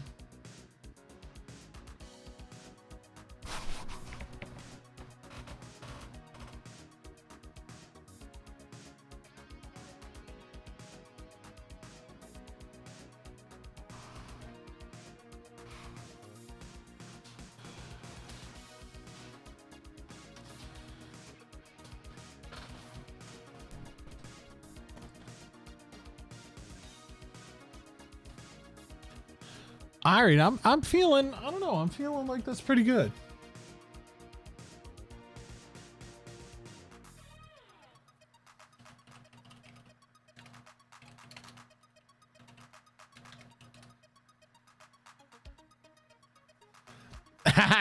You notice that? Did you notice that? I feel so good that somebody noticed that. I had to. I saw it when I was doing an image search and was like, oh, this is perfect. This is just perfect.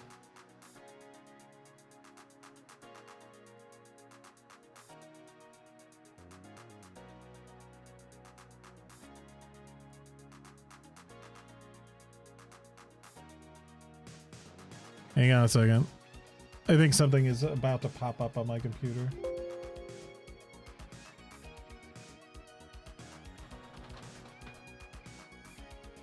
Okay, I think we're good.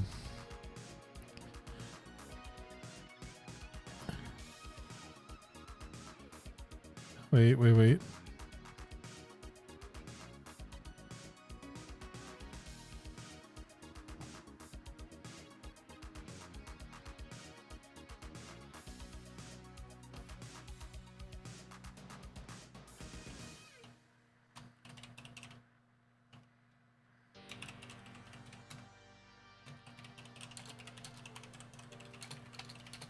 I gotta email the vet really quick.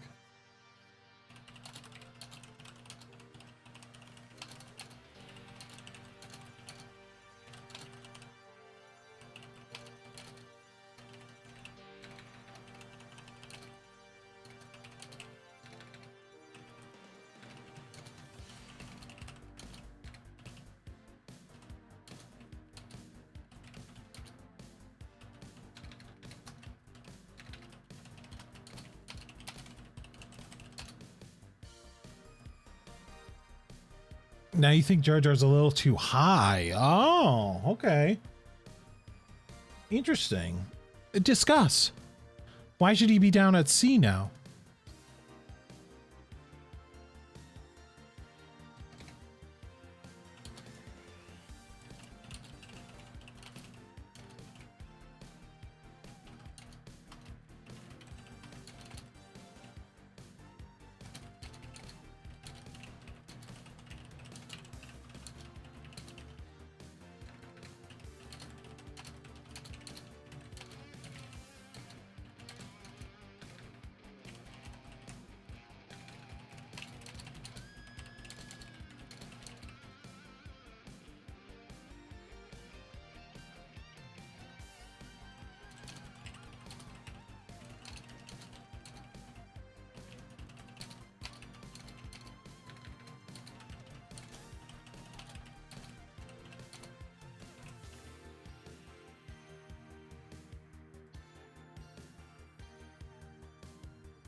No, not down at sea, a little lower on the beats here. Oh, so I should have to drag him down?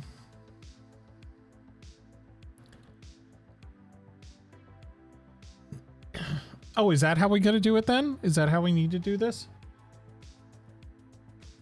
Because I would say then Krennic should be... Okay. So if we're doing this, then I would say K2. I would say the droids are here.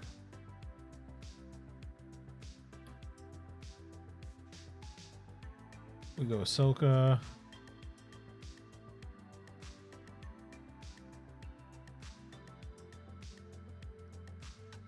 So then I would say Cassian belongs somewhere there. So you're saying probably him at the very end. So now we have to organize this way? Ooh. I would say Tarkin would need to be at least in between here. I think Lando needs to be up at the front. And move him away from Mando. Mando.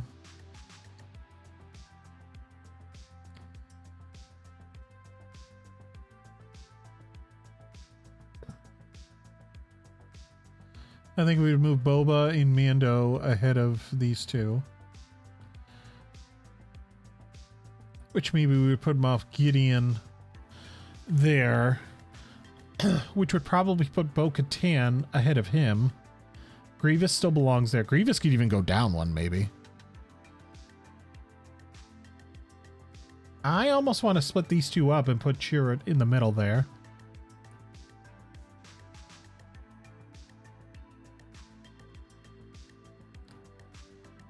Okay.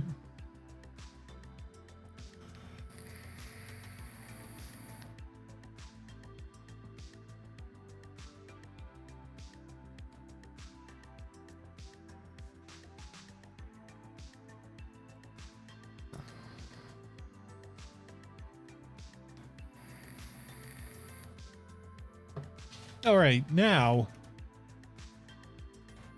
we would move Krennic ahead of Piet, I think.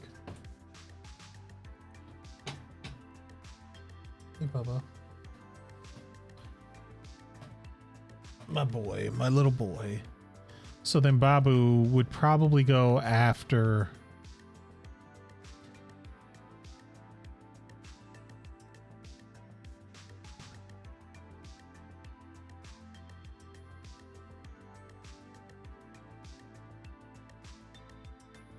I don't know. I think this looks pretty solid. That line looks pretty solid. DJ all the way at the end. Maz could probably get here. Ewoks.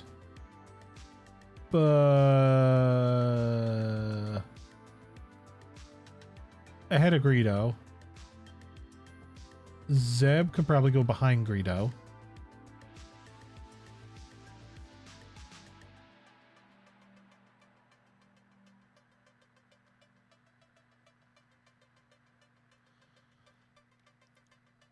There. Now, all right, so now I'm looking at this in the bigger scheme of it all. And I almost feel L3 needs to come down one. Like, L3 is not better than Lando. So I might put L3 here.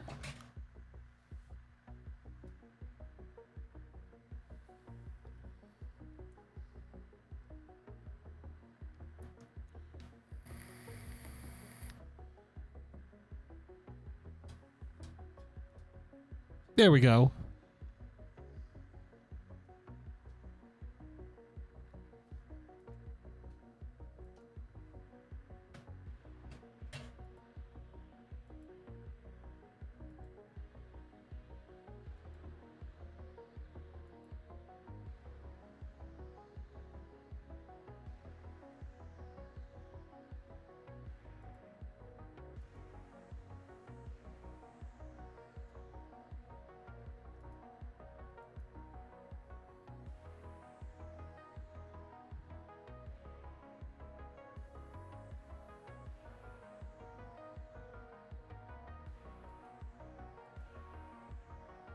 Now I feel good.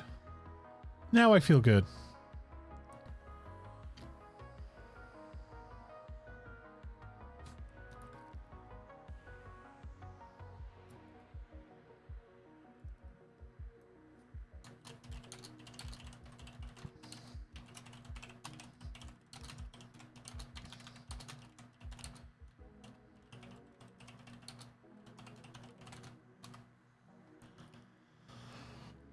All right.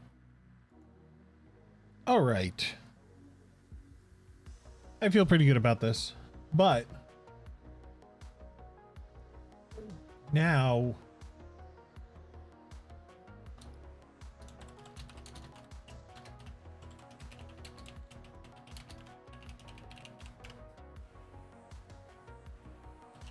it's time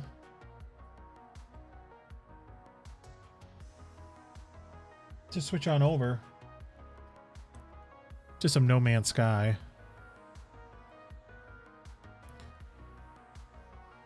And we're going to check out these builds, baby.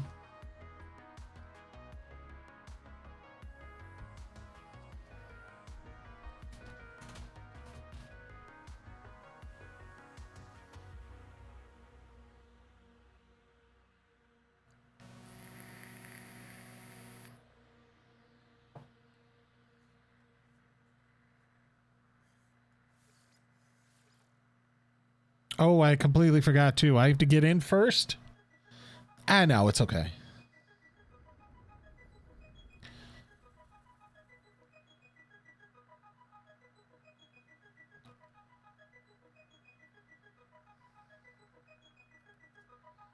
Now I'm starting to think Jabba can go higher on C tier because he had some good amount of dialogue compared to Baby Yoda, none. Well, we're not basing it just on dialogue, but like in terms of contribution to the overall saga. Where Jabba was kind of, he was busy.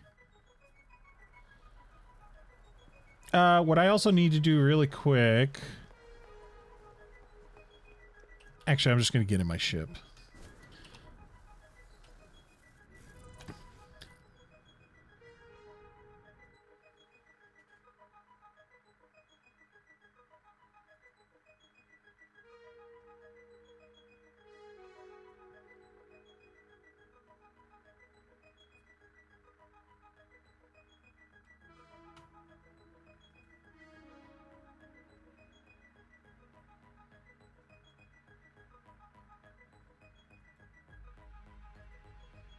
This, how do I scale it now?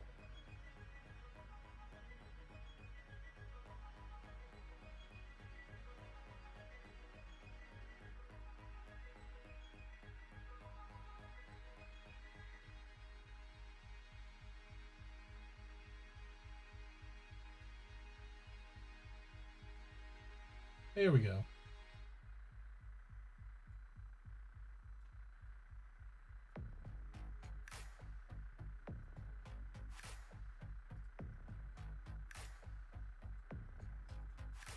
Okay, good. We're all set now. At least I think we are. Okay. Let's save this guy. Now, what I think we need to do... I have not shown any... Oh, wait, what's that? Whose is that? Oh, that's the Frostlight Spark. Okay. And then there's also... That's the A-Class Shuttle Workshop. And now we have these two. So we'll go... We're going to go to the Copper Mining Village really quick. I'm craving some of Dolphy RP. Do you know when you're going to RP Dolphy again? Most likely on Saturday. But also, there's plenty of VODs, which there's a lot of times I'll play him and I'm not streaming him. So I'll trim it down maybe a little bit and then upload it to Twitch. So there's lots of VODs too at your disposal.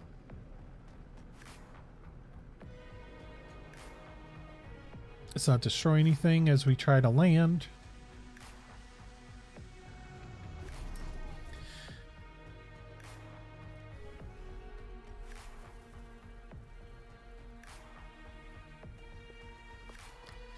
But here we are. It actually has been a little bit since I've been here. So I'm probably going to be touring it as much as you guys. But here's the landing pad. We actually put in some support beams so that it looks, you know, a little bit realistic. I didn't want that. Can I get this with just 5% mining beam? Maybe? Yeah!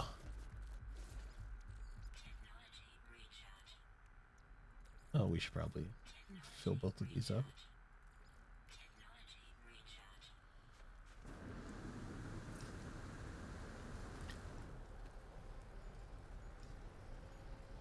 So now, landing pad with 4 different landing pads, not bad. We've added a little bit in here as well. Just some little textures, like this nice floating thing. We put in, or this rotating thing. It's not, oh, it is floating, yeah. Put in a nice little radar dish here.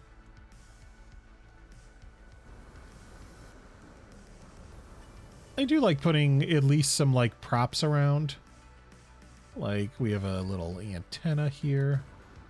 It's just all about, you know, it's about flavor. Bunch of crates here, which that guy probably should have fallen forward.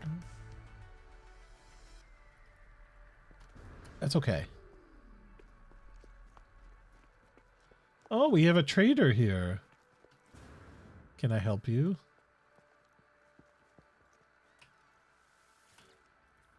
What are you selling? What are you selling, Mr. Trader?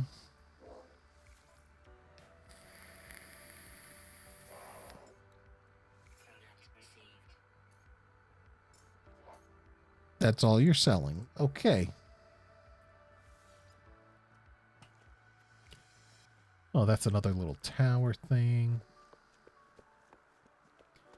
So for those that don't know, we were doing a No Man's Sky community build that was holiday based. And so we picked a snow planet and then we populated it. We wanted to find all the different little attractions, whether or not there was frostwort, whether or not this one is an S-class copper mine. And I wanted to turn it into like an actual copper mining village. Almost something where like the where would the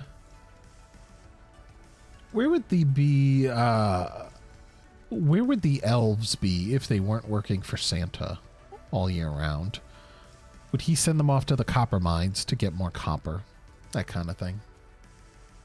That is true. There's a lot of odds, but of course I like to live better. But I'll just be patient. But I do have to go. Have a guest day. Oh, nice spending time doing the Star Wars with you. Yeah, Chris, I'm glad you were here. That was a lot of fun. But what is nice is these were naturally occurring. These little bits here. So people already have something waiting for them as they come down. Perhaps you were investors in the copper mine. So you would want to actually see how your investment is. So you would come to the mine right at the beginning. And then here are the silos that are holding up to 7,000 copper, which I think that's tasteful. And then here would be, I guess, the quasi control panel.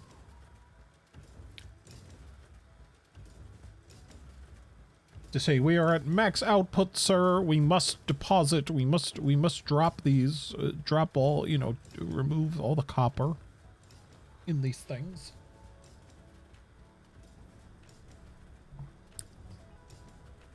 So I think that works. We were lucky enough that there was a power station. Well, there was a power source right on the property. Inside the thingy, so I was able to head up here just to be safe.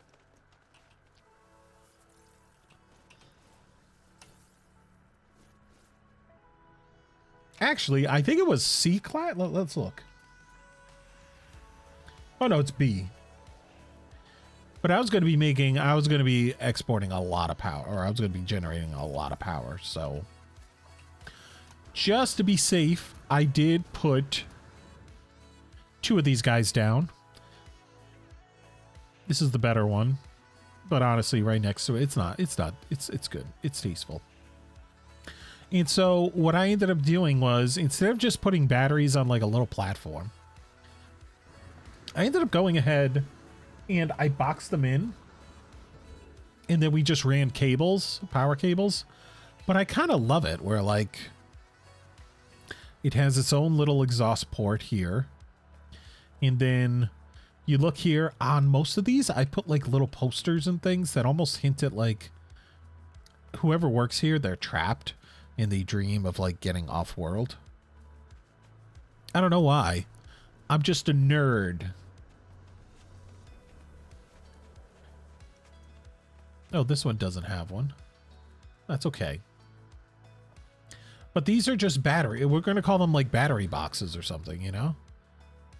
And I love them. I think they just look cool. And then these, those 2 go in and actually feed our main whole battery thing here.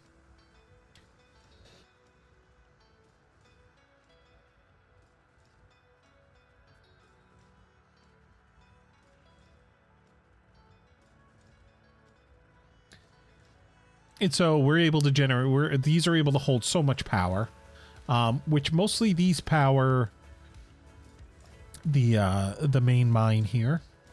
And then we'll do a little run around on the outside. I'm already losing. I need more dioxide. So wait a minute. So that guy runs to here, And then I should have, oh yeah, here it is. Oh, I don't want to piss these. Oh wait, I can get it, I think. Yes. Ha ha ha ha. So I wanted to have these little battery things in each area, you know, on the outskirts of town, like almost enveloping the town. And then we have another one up here.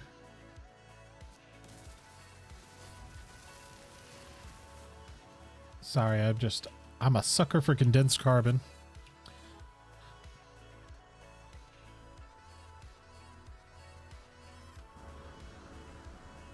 And then, let's see, I put one more down here, I think. Yep. But these guys are all at like 45,000 right now. They are all chock full.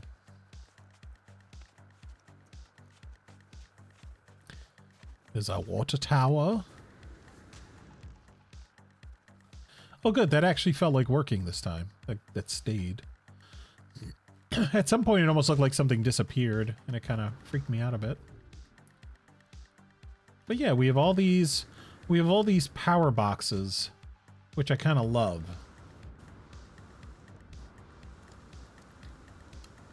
All around town. So, like, I mean, honestly, I could probably power a few more things. But we've also put 2 watchtowers in. One here and then one across that way. I think that gives it a nice flavor. We were going with like an elf thing originally for the house builds, and I think just having those extra things on each side just gives it, I don't know, it just gives it a little look to it, and I kind of love it. I had to do some things, put some more stuff for people to get if people ever visit here. And now we're going to go into the main. So we did actually some little builds, which did I do anything? Oh, yeah, I did. We did just simple builds for these because they're just, it's just a 1x1. But we were able to get these trees and do stuff with them, which I loved. Also, is this thing ready? Oh yeah, look at that.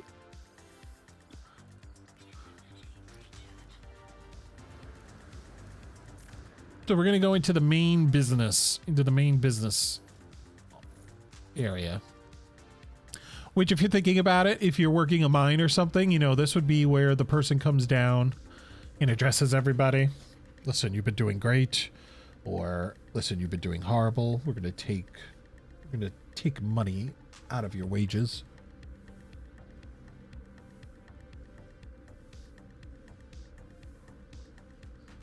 So there's here, if people were looking to make like chromatic metal from the copper they got, they actually have 2 refiners here, and we're able to sneak a large refiner underneath here, which I'm pretty happy about. I think it looks cool. This was honestly, if you guys remember in what was it the first episode of The Mandalorian when we get to see Werner Herzog? These were the vibes I wanted to give in this office. A little bit of art, a couple plants, a little terrarium to show off his I don't know, his little living spud. But then here's his chair, and he's got his little data pad. He's got some notes. He has a person he's talking to. Then chairs for 2 other people. Some drinks, but over here, this is where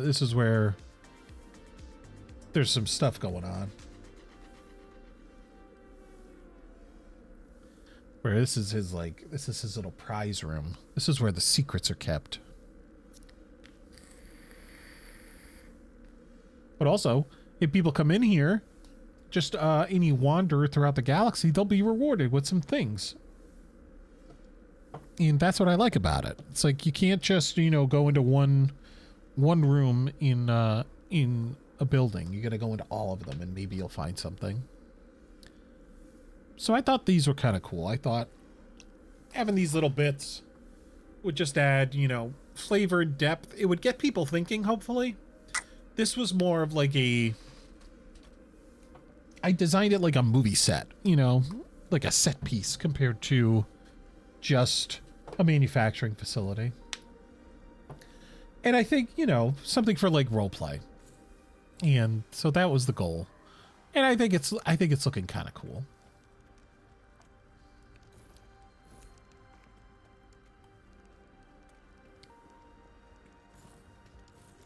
And so now we're out here. The one issue with this planet is that I still just don't... Wait, is there anything else I could get? Like a therm... Oh.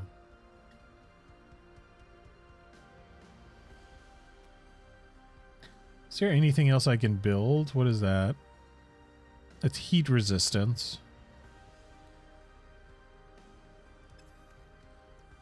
I might need to go up to like... Wait, what is that?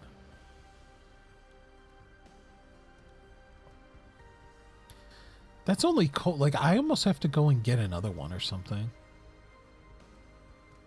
Or...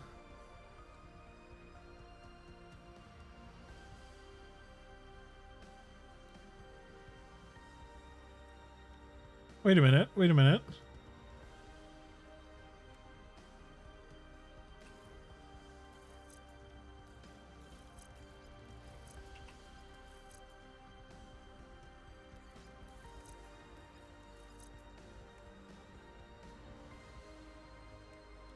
Now, what does this do?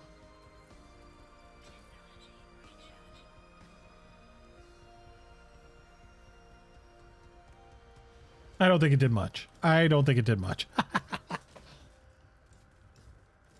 Here, I was hoping it would actually do something. But I wanted to have some fun too, so we built a little buried house, like something, you know, it fell into the ground or it was abandoned or something like that. We also have our little, these little 1x1s, which have enough. I could probably put a couple more little things on here, but, you know, when I get an actual production designer in, they can do it. Lots of fireplaces. Here's the base computer.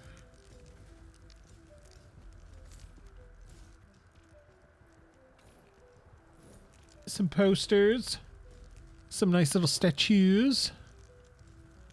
I think we built it so we have the fireplaces just above one another, which I feel content about. And a nice little balcony for sitting out in the cold.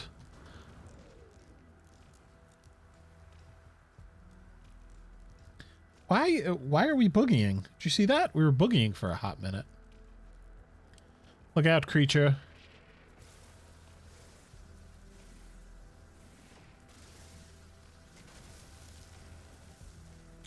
One of the things I really wanted to do was build just into, compared to on top of. I was making this like, this was going to be like our temple, where if we prayed to anything, it would be this creature thing. And these might be artifacts we've gathered over time. Something that might, I don't know, but these would be, yeah. Maybe these are idols, or these are gifts we have brought to this creature that we worship.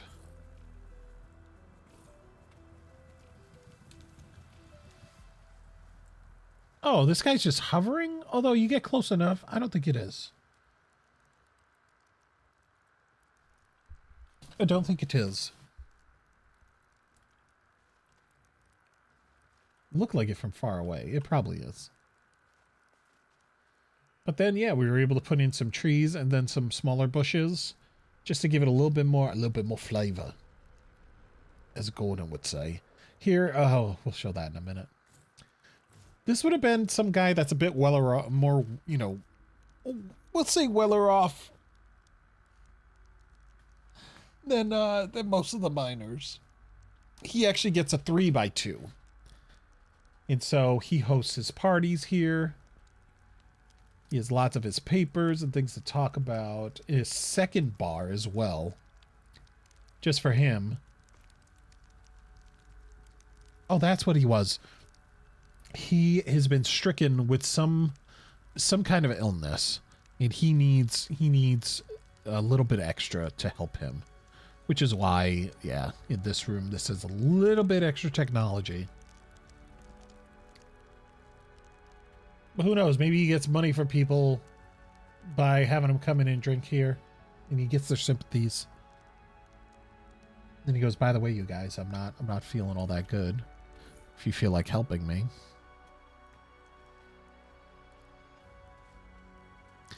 But all this terrain, like, I like building into it. So here's another sunken house. Here's our amazing attempt at a snowman. I'm quite pleased with it. It's not built yet. I don't think it'll ever be built, but that's okay. Here's the garage where they repair some things, but also there's been a big snowdrift. Thank you. Oh, the snowman? It's not bad. I tried to keep getting like a final thing up on top, but nope. But just couldn't get it. And with these, like with the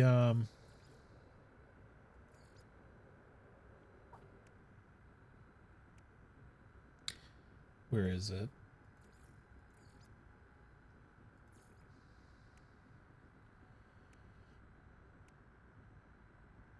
Any spheres I tried to find and all that, like you couldn't resize them. There wasn't, like, it just wasn't, it wasn't in the cards to actually make a snowman. Here's just a single little, oh, this was the room I did not finish. Also, why the snow show up? Why the snow show up? There it is. I could have put a few more props over here. But we're now getting to the bazaar. This is the little market where people want to buy some things. They can come, order things to their heart's content, and haggle. They can do a lot of haggling.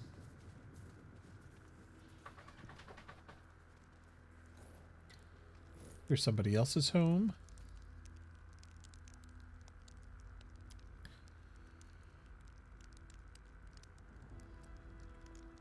Oh no, this is more of a meeting area. This isn't a home, actually. I lied.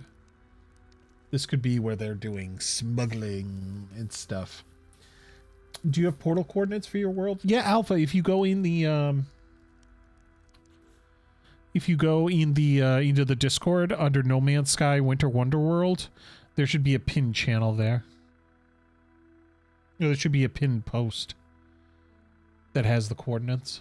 It's Euclid Galaxy.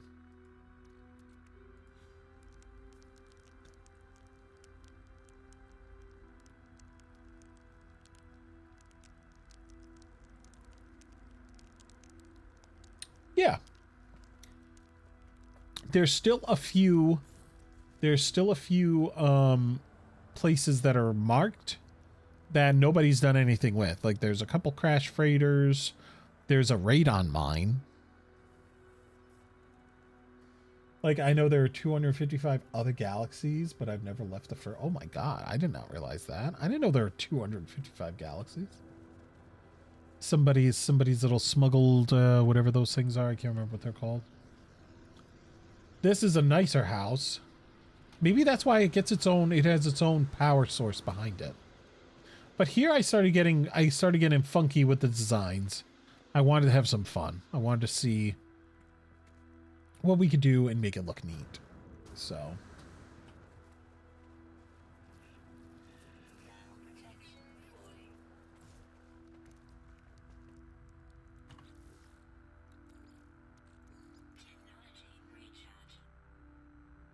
I think we're going to go up to the space station after we finish looking at this place, this location, and then, yeah, we didn't do much in this room. That's up to everyone else. But here we have his bed, his table, a second table with, I put these banners in here so they would almost look like shades, you know, curtains. And so, yeah, I forgot about this room. Wow.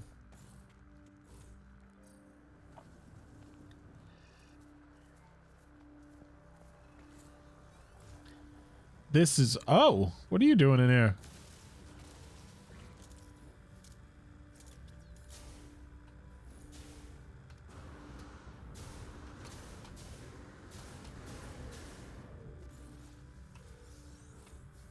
And for this one, actually, in particular, I just did like a half arch, which looked kind of cool, I thought.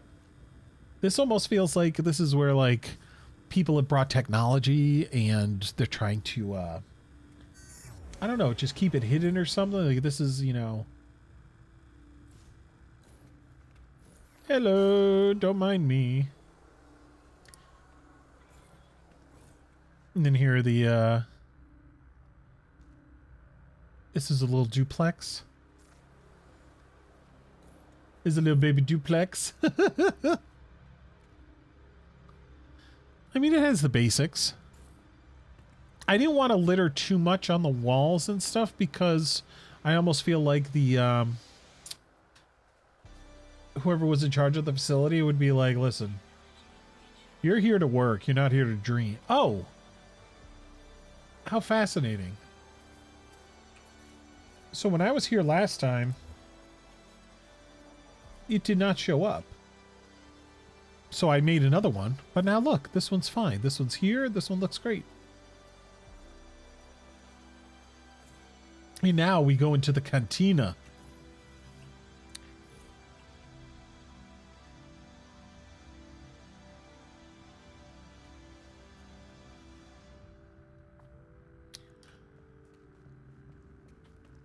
This would be where any performers with like musical instruments and stuff or just singing, they would all be here and perform for everyone. La la la. We have a couple tables. Here's the dance floor. We also have plenty of stools for people sitting here. If you want some food, get all kinds. You can make all kinds of food. Make your own or order some. This back here was originally going to be a stripper like pole thing, but we couldn't get the pole thing to work, so I figured this would just be, maybe this would be where some like darker dealings are happening. People buying drugs, things like that. Buying refined drugs, because I can't remember what that's called, this thing. But yeah, there'd be room for some shady dealings here. And then we head up here. And we also have some extra goodies. Yeah, we got the nip buds here and the frostwort. So people, if they do visit, they don't leave empty-handed.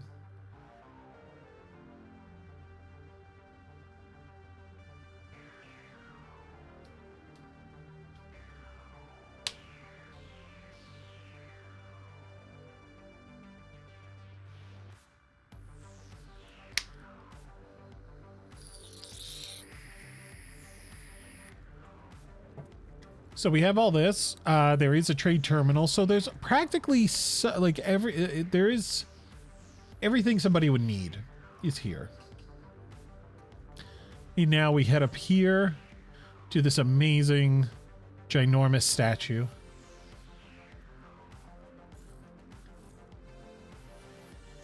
And then there's some other stuff here for people to find if they want. We still did the ear motif, which I kind of dig. And then I think we did it all the way up at the tippity top too. Yeah. On this end. So I don't know. It just gives it kind of a look. But this is the whole... Oh.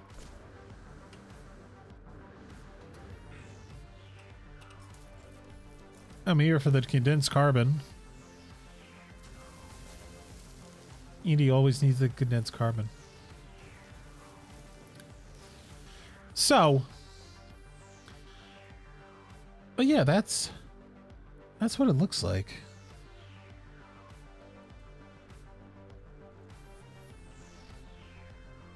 Actually, what I could do is probably get over here.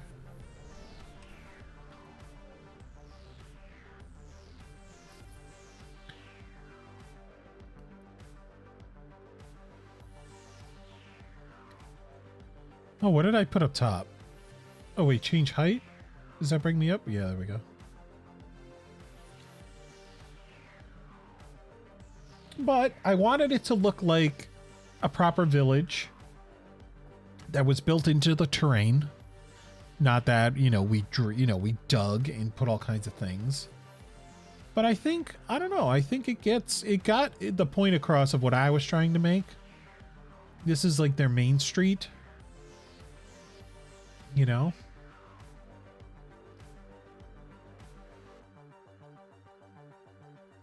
And it all ends at the cantina. As most things do. But I thought of it too in terms of if this was also some kind of business venture. It's like, okay, so people would want to see the operation right when they get away from the space dock. So they'd see this. And then if they had to do business, they just go right into here. Into that building to handle their business, and they never see the rest of the town. Then they would just shake their hands, they'd walk back up to their ship, and off they go. But meanwhile, there's this whole town here with, you know... How many people could we actually fit? So there's one down there. One. So that's 3. 4. 5, 6, 7, 8, 9, 10. So maybe 10 plus people. So 10 plus people.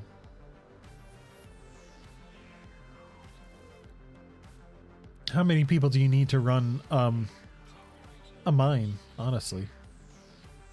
How many elves? So yeah. No, I feel pretty good about that. That was a lot of work too. But first, all right, so just to deal with this planet, I want to go up to the space station really quick and I want to see if they have something for thermal protection.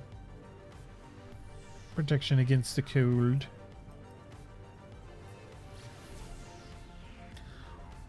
Notice me, senpai. I thought I saw you for a hot second.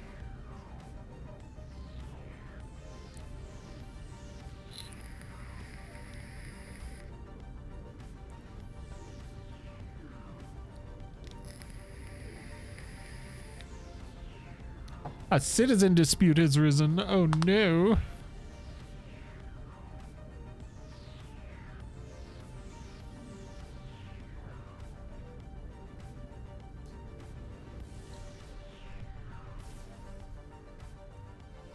I was interrupting your streaming to show off my floating ball pet thing. Oh.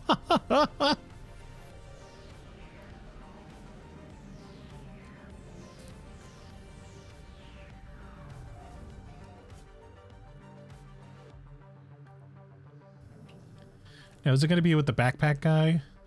I think with the backpack guy. It drips. Oh, God. Like post-nasal?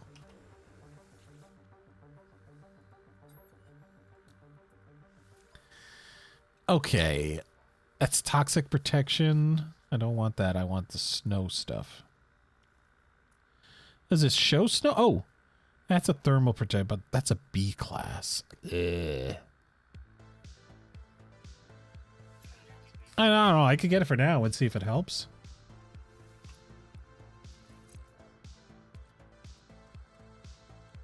What does it do?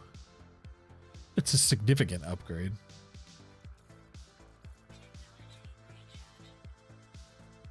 That's an S. See, that's an S class, and it was still killing me.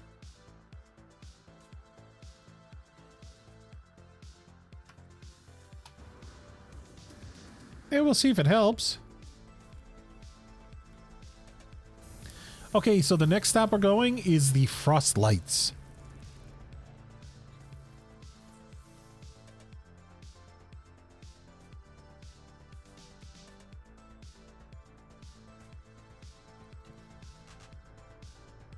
Oh. I need to put... Wait, where did my antimatter go?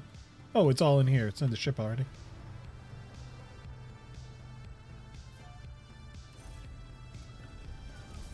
All right, we're going to go to the Frostlights Park first.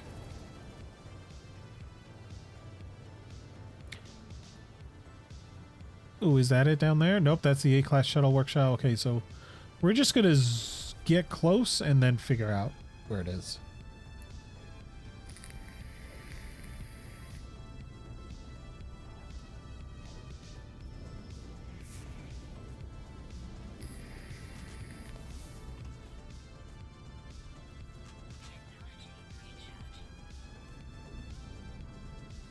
Oh, I think I see it. There we go. Tag it. And let's head over to Drifton's base.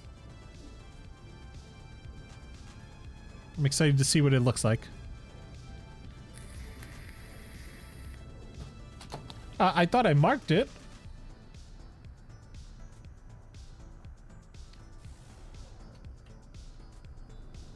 What the crap?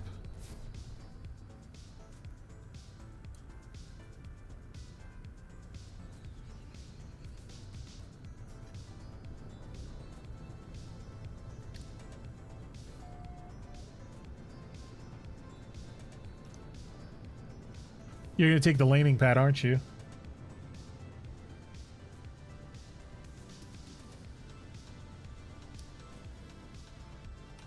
That's fine.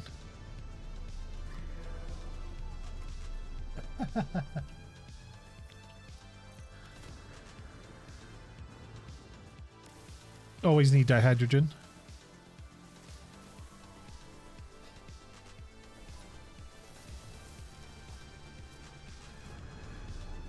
Nope, too late.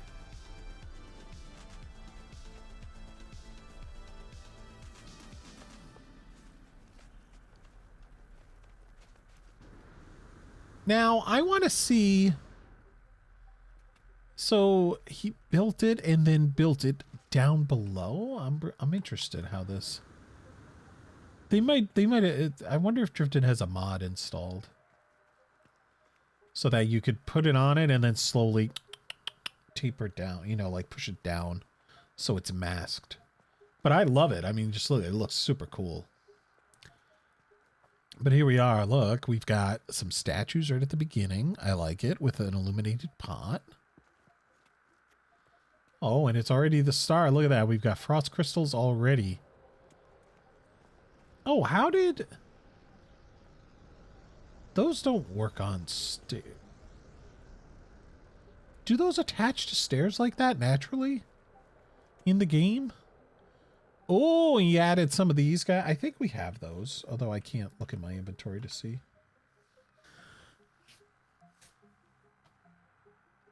Oh, we've got Frostward already. Okay.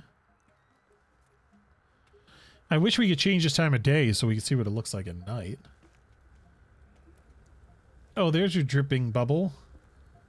But I guess if you wanted to get tickets, there'd be somebody right here that's like, okay, come buy your tickets.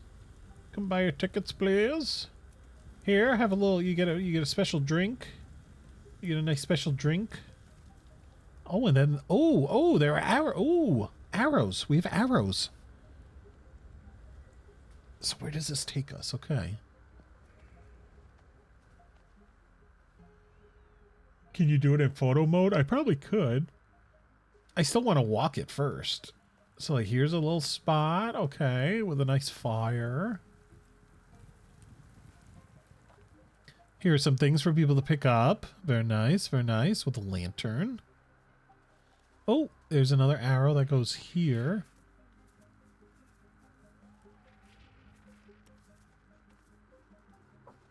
Honestly, I'm probably just going to wander. Oh, there's a giant one here, a giant frostwort. I love these, the ice-looking ship ones. I think they just look so good. They look so good for this planet as well. They fit in so well. Ah, there's the one that I had in my base. Oh, and it's overlooking. It's looking down into the valley. Just saying, once I come out of this ice, once I thaw out, all of this will be mine. Look at that. That'd be cool if there was something up there. Or I guess something is there now. Looks so cool. In photo mode, you can move the sun? Yeah, but then I don't know how much I can wander around. Oh, and they got a dinosaur. This looks so cool. Adding the trees and everything too, it feels, I love it because they look like natural borders. There's an ancient ruin in the distance. Which way?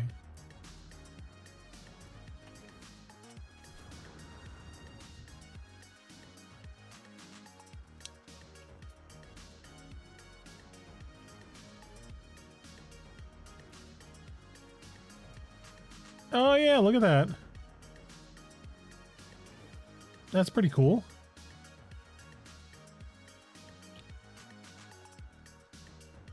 Oh, we get animals in here too. You get the smaller size shrubbery. I love when we can use the trees and stuff to almost build like a natural border around things so you know where to go.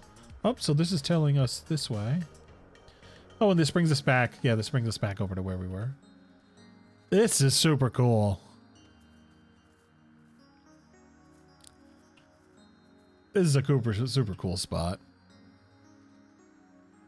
I like it.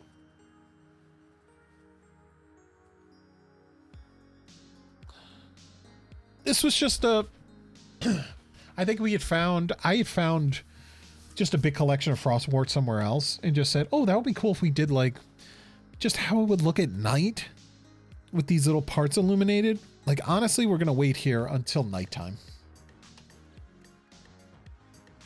Oh, so this actually does two. Okay. Wait, that's also another one.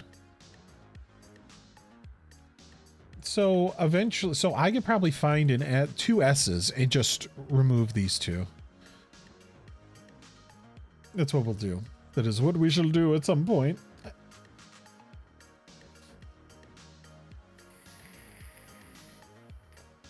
No, I was tagged on it. It just didn't, it just, for some reason, No Man's Sky likes to mess around like that sometimes. I think I want to stay here until nighttime just to see what it looks like, because even if it looks cool now, it's going to look even cooler during the day. Or during the nighttime. Maybe for that, I will stay over here at the stairs. So then I could do photo mode. Just wander around. But I love it. Like the stairs and everything, it just feels built into. Like, you know, I love it compared to built on. That's what I love about it. That's what's so good. It's so good.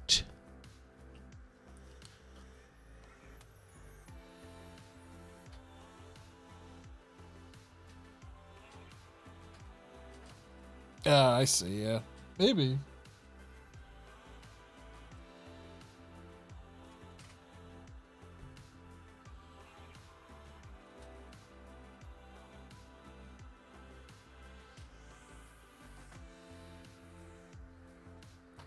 Now, does photo mode automatically stop the time? I don't think it does.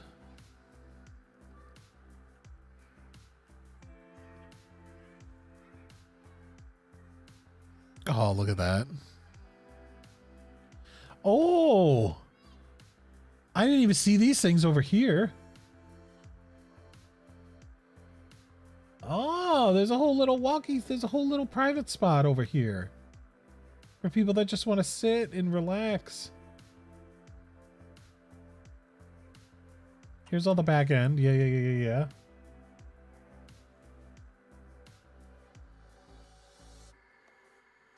Wait, so if I move, okay.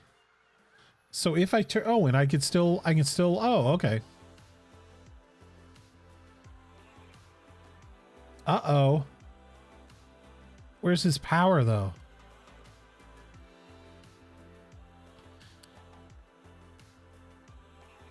Oh, seeing those ships take off.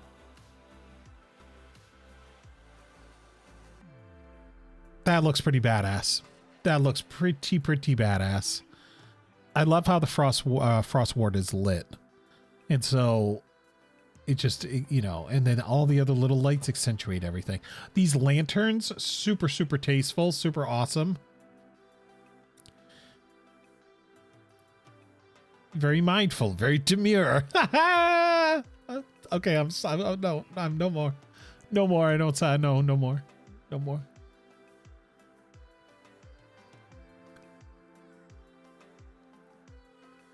Hello, creature. I do love when you put a lantern down near the main attractions and stuff, just so that, even just ambience, like you put this one, there's nothing else here, but you have it in between a rock and the tree, and it just gives a little highlight, just a little bit of highlight. I love it. So good.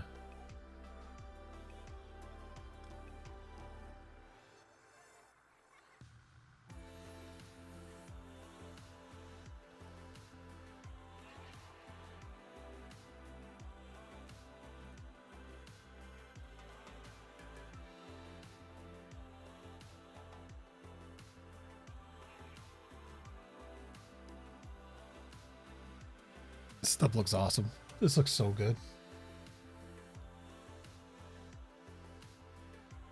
Now, maybe the lights didn't turn on because I didn't move the sun, or because I moved the sun and it isn't officially nighttime yet.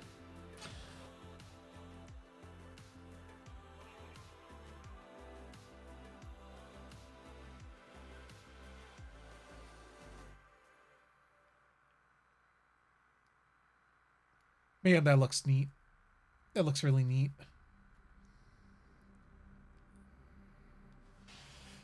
Is there a teleporter at any of the bases? All of mine have teleporters. And I have, technically now I have 3, which I think, before we go to Maz's, we're going to go to my other one, my dioxide mine. Oh yeah, it's back to daytime now.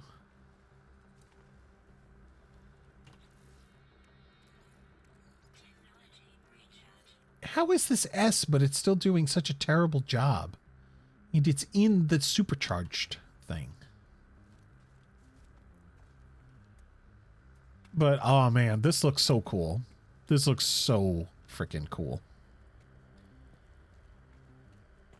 That's the one thing. So when we designed, at least when I designed my bases, I wanted there to be something people could get, whether it's crates they can open and get some, you know, free supplies, whether it's the fauna typical of the planet, whether it's frostwort, but I also wanted to put in some Geknip because that will give the nip buds and stuff where you get, or gives you nip buds so you can make Geknip and can sell that.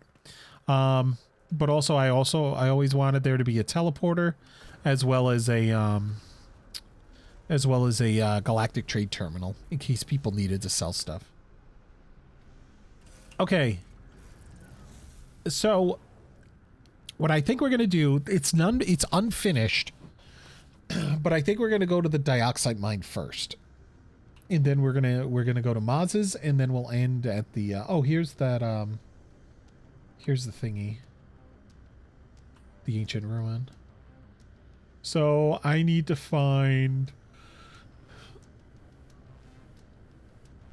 that's the oxygen distribution, that's the copper mining. Blue. We need blue. How far is blue? We were just making a dioxide cantina. So we're gonna check that out. Where, you know me, I like my landing pads. I have an issue with landing pads. I want everyone to be able to come whenever they want. It's a real sickness.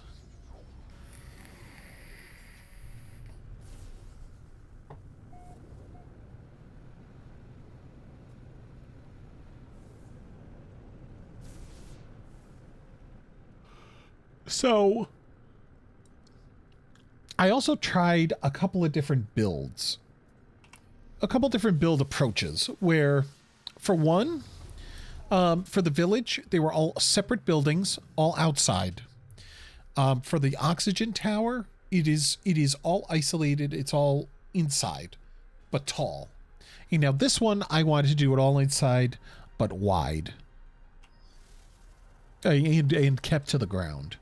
So we have 2 landing pads. 2 landing pads. And then in here. So I was probably going to put, if I really want, I could probably put a bar here. And then a bar here. And then a couple of tables all around. I haven't figured out exactly what else. I started designing a little bit. I wanted the, like I said, the trade terminal as always. But here's the mine. This must be chock full already of dioxide, which I might actually take some. Because we were running... Oh, okay. I thought we were running low. So that was one thing I wanted to say. I don't think you can do it. No. Yeah, they don't attach. It doesn't attach to the stairs like I saw at the other base, like I saw at Drifton's. And then we come up here. I was probably going to put more tables.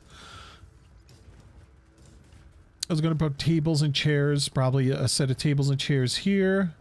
A set of tables and chairs here, but then this provides a nice little overlook where people can stand up here and talk about the mine. But we have teleporter. We have the basics here. And that works. That works for me. I thought I was going to have to do a whole bunch of solar panels, but luckily I kept wandering around. And I did the whole design again, except since this was going to be more of like a little bluish motif, we have the blue fans on the back. But now if we keep going this way, we will find, I think this was sea power, I think. No, I don't want you. Stop that. Yeah, it's sea level. So I had to put, or sea class. So sea level. Wow. Oh, I didn't want to do that. I wanted that. I wanted that.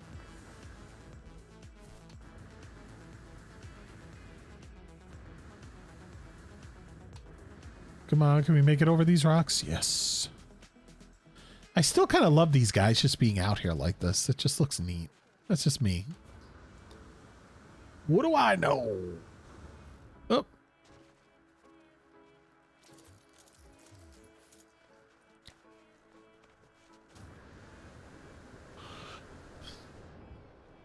Yep, and there they are. There are my 2 power generators. And then a battery in each one. That, yep, already at 45,000, so we're good there.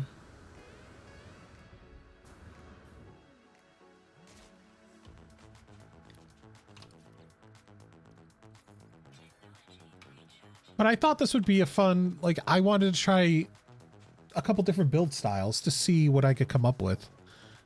And I'm pretty pleased so far.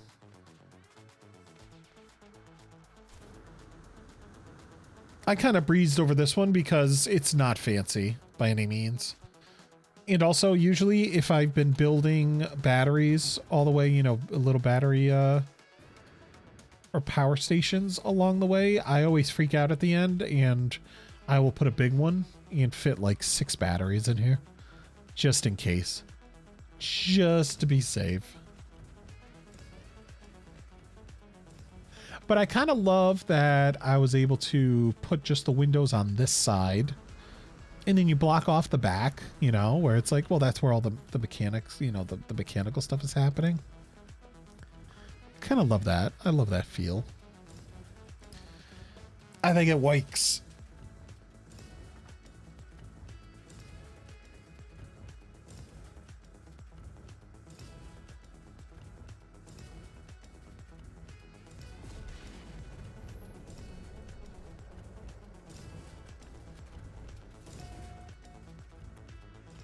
I didn't put these stairs in yet because this was just going to be a little staging area under here for stuff. So like, you know, to hide the wires.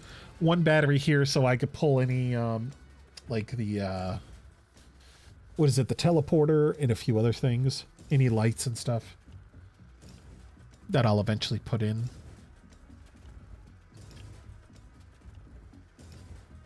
Which I'm sure I shall in time.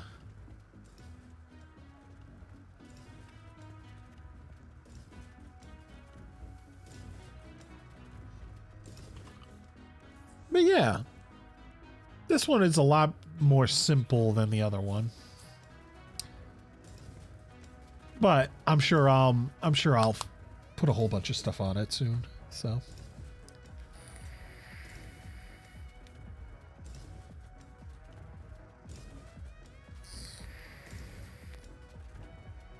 But yeah, I feel really good about this. I feel it's not gonna be that hard to make or to finish up. So I kind of love it.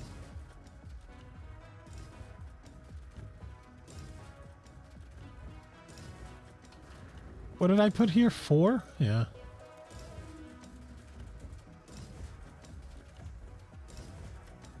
Well, can I not make it up these stairs? Oh, I have to put another stairwell in here.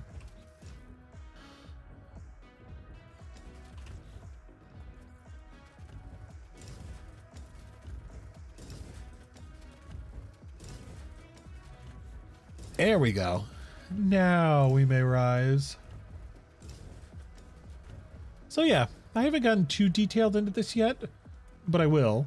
I honestly think this idea of the of having the bars here is going to be a lot easier, and then we can just put a couple scattered, probably you know, a table and chairs here, and then maybe another set of tables and chairs here. So 4 of those, and then 2 others up here. Up here in this corner. Up here in those corners, I think. And then we're just gonna do crazy props. Excuse me. Crazy set deck in some of the corners and stuff. So yeah, that is this is the dioxide cantina. Because if you're gonna be on this planet, you're gonna need it. You're gonna need the dioxide. I've been having to go through dioxide all day long.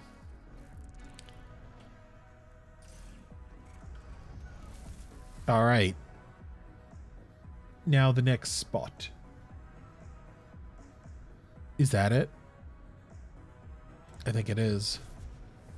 Nope. That's a lie. There it is. Time to go to Maz's.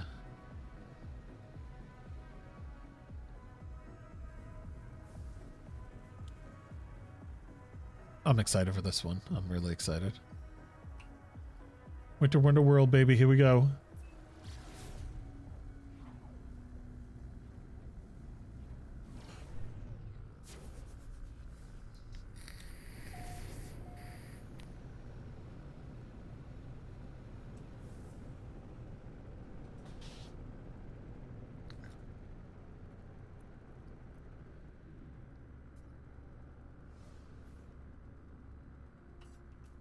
Can I not land here? Oh, who the heck is that? Oh, there's somebody here already, like a trader or something. Landing area is not clear. I'll give you not clear. How dare you?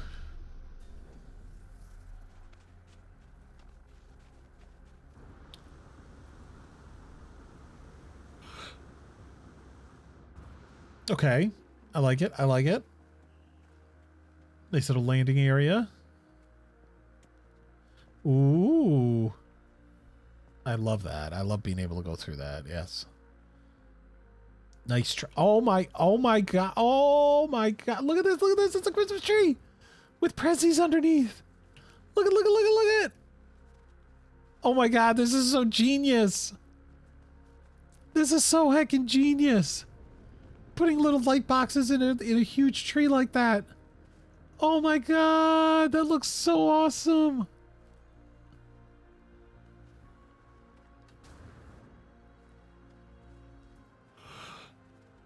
Ooh, Ooh, where did you get that tree? Oh, this looks, and I love, so look, you put little trees on the corners and stuff. It just adds, oh my God, it just looks like, in a little pocket here. Oh, Maz did such a great job. Look at, look at, look at it. It kind of almost directs you where to go. And these look like light panels. Oh, I love it. I love it. I love it. Looks so cool. And what should be in here is a ship. I think maybe somebody might have found it already and repaired it and taken it. But look at it. It's got just stuff all over. Stuff to pick up.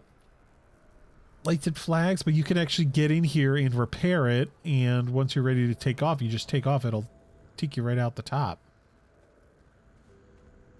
Oh, look at this. Look at all this. Actually, I might switch to first person view. How do I do that?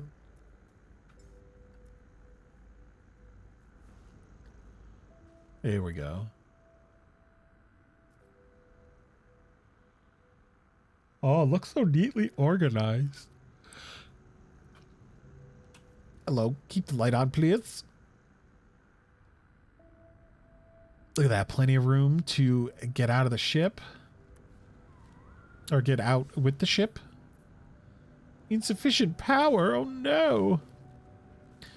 This is the official's office. This is the guy who sits here and says, yeah, I'll let you take the ship. I'll let you take it.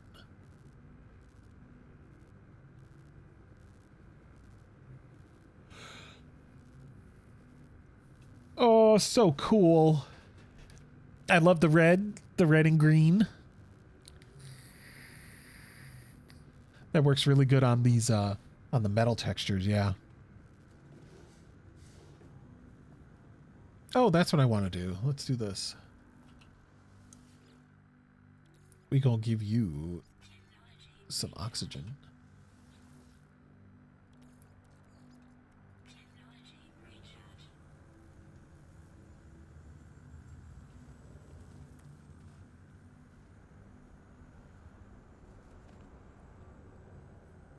So that's the distress beacon. So there should be a ship here. Oh, look at all this. Look at it with the readout sticking out of the wall. The scaffolding. The giant wheel. Oh man, this looks so good. This looks so good. This looks so good.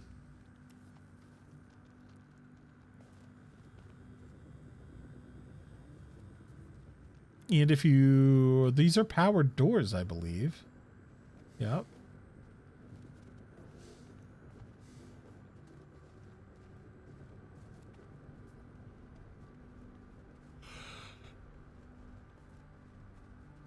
Ooh, a whole collection of either ship supplies or broken ship parts. I love it. Love it, love it, love it, love it, love it.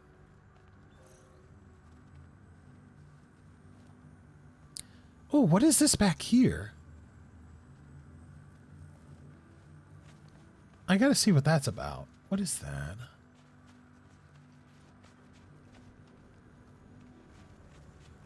Oh, is that where you were keeping batteries and stuff? Wait. What is that?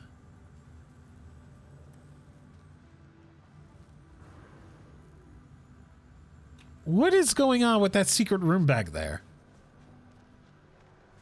I wish Maz was here to tell me. Because now I'm like, what's this about?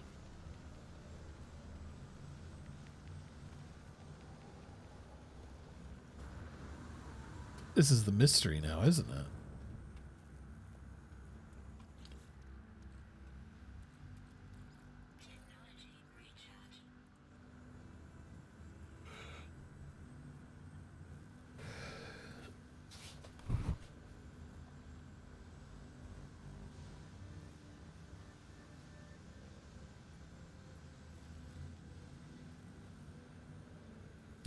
Jazz, if you're gonna build something,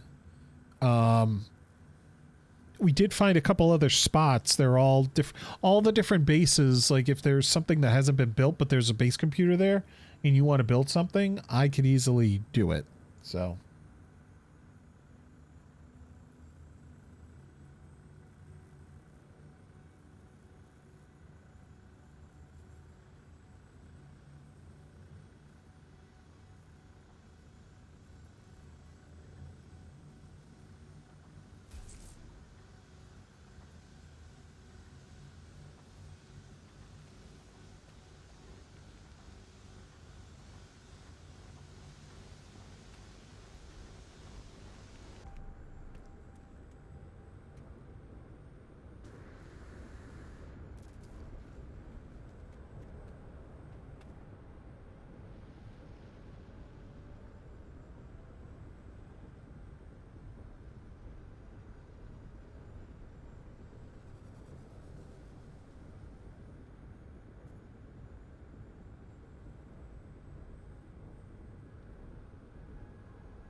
What are your ideas for it, Jazz? What do you think you're going to do? I'm just curious.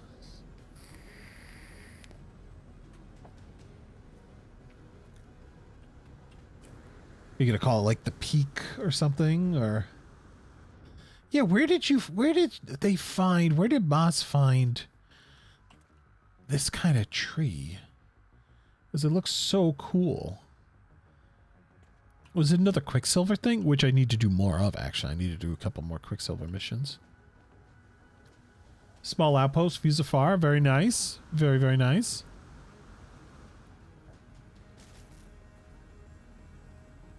Look at this. The diagnostic table. With that. Oh my god. Look at it all. These are like all exclusives or something that I don't have. And I've never seen them. That's so cool. So heckin' cool. Maz, you did so great. Where's my ship? There's my ship. All right, and I think we're going to be going... You're on mobile for a short bit, sick and bad. No, you can't be sick. Maz, we were just looking at it all. The Christmas tree is so genius. It's so good. It's so good.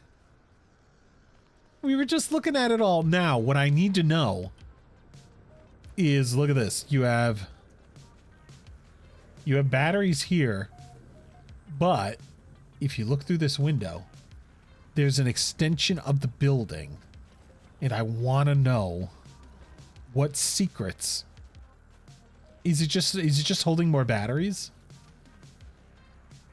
Because I want to know. I want to know what is in here.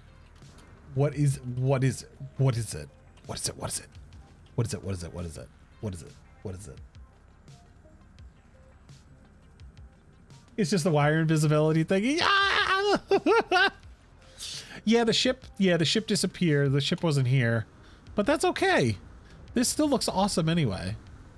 And I love the star that you have too. It looks all of this looks so good. All of this looks so freaking amazing. I was even commenting just how I love the light panel, but also putting the trees in the corners to kind of like just to direct people. It's just so subtle and it's so good. It's just amazing. You did such a great job. This looks so good. This looks so hecking good. Looks so good.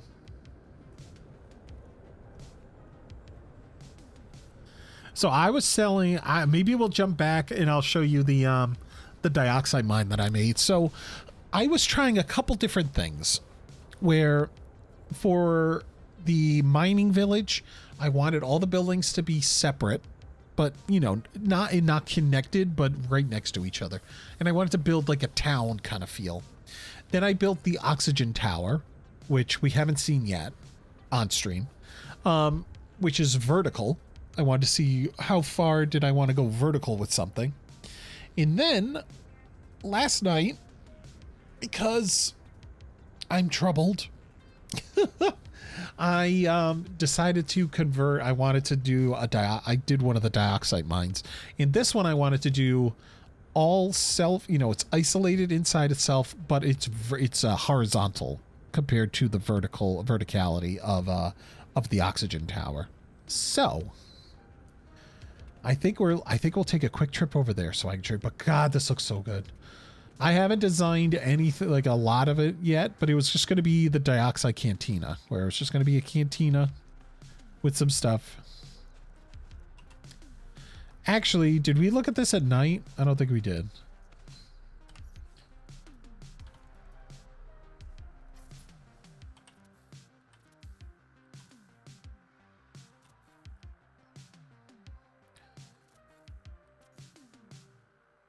Where is the heckin' sun?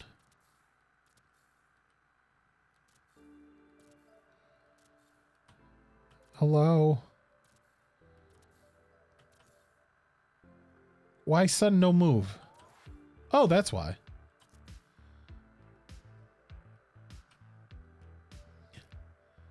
Oh my God, that looks so good. That looks so good, Ma. Look at this. Look at this. It looks so good. Wait, so are these all just lights? Oh my God, these are, oh wow. I didn't even see these during the day. Oh my God, you just put light after light after light. You need so much power just for those. Oh my God, this looks so good. It looks so good. So a wee bit of the village part you were working on? Oh, nice. Well, I went a little wild with it. I went a little bit wild with the village. Look at this. You should be really proud. This looks so good.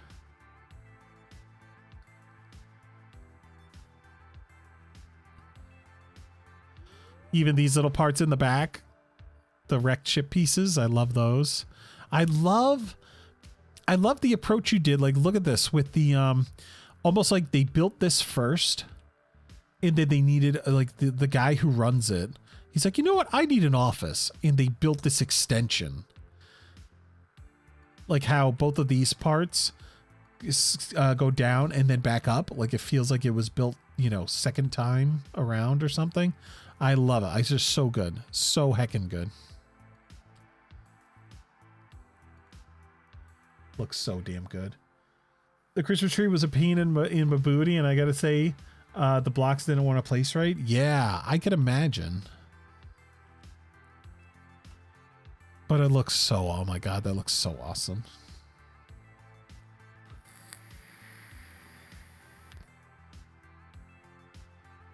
Look at that. So heckin' cool. So heckin' cool.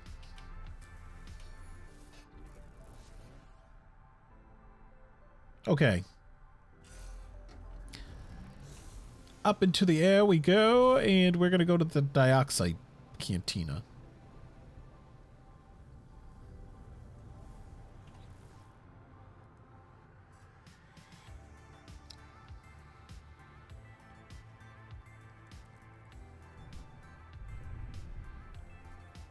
If I was a dioxide cantina, there you are.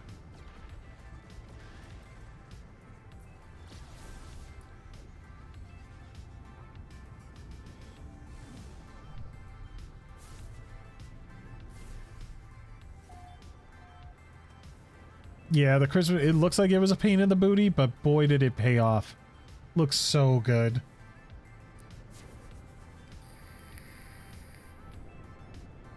Oh wow, we almost came directly. It almost looks like a spaceship from here.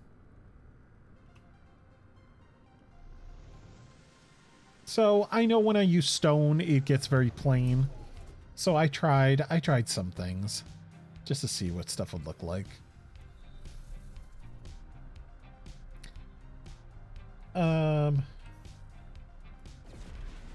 But I still try to do some things with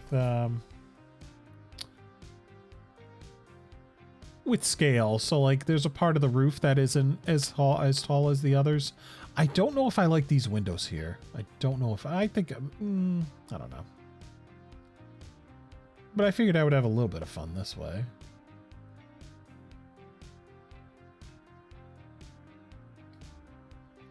It does kind of look like a ship, though, now that I look at it. I'm like, wait a minute. Are we about to hit the border? Yeah, look at that. Okay. It does look like a ship. That's funny. Oh, also, you'll be able to see there's my all my batteries. Because, where is it? Off in the distance. Can we see them from here? No, I don't think we can see the power things. That's okay, though. I like the roof, though. I struggle with big builds and making them not one huge boring unit. Oh, yeah, you're going to see the oxygen tower and be like, oh, God, this is horrible. This is a monstrosity. But, so what I will do, I'm going to put like a long bar here. A long bar here with, you know, stools and stuff. And then probably Here I'll put a set of tables and chairs, and then here a set of table and chairs. But I just built this all inside, and I said, why not? Why not? And I built these into the ground. But it's, oh, we can only store no. It's storing 4,000 of 7,000. And so I actually, once I'm finished building everything, I'm going to close off this with stairs. But right now, this is where I'm hiding. You know, I hide the base computer, one extra battery, plus, because there are going to be probably a couple other things I'm going to want to connect. But always a trade terminal. But then we have this little spot here, which, since it is a cantina, there we go. We're gonna get some funky lighting. There we go. But also a teleporter. But this also provides a little overlook. So people would go down to the cantina, get their drinks, get to the stuff at the bar, and then if they wanted, maybe we'll put another set of tables and chairs in this corner, and then that corner. So if people were looking to have more like clandestine meetings, they could. Also, does this need to be this far off the wall? I don't know. I don't know what else I want to put in here that I haven't taken from the village. So I think this works. I think this is okay. I think it's all right. It's something. But yeah. Maybe I'll toss a couple more trees in. Oh, I did put in some of the night, what do they call them? Night tongue flowers. I did put a few of those in just for a little flavor.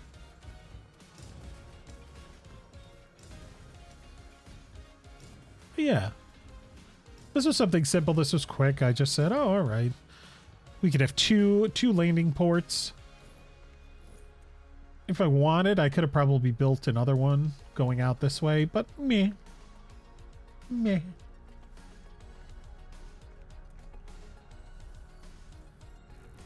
All right, now it's time for the oxygen tower.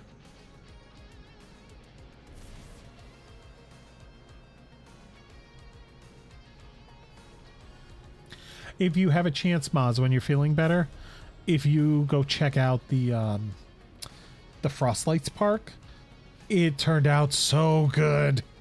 I think you'd enjoy it. It's small and simple. Well, not simple. It's very detailed. But I would say like short and sweet, not simple. Short and sweet, and that's what. And it looks so cool. It looks so cool. It was exactly what I was thinking of when I thought of like a Frostlights Park.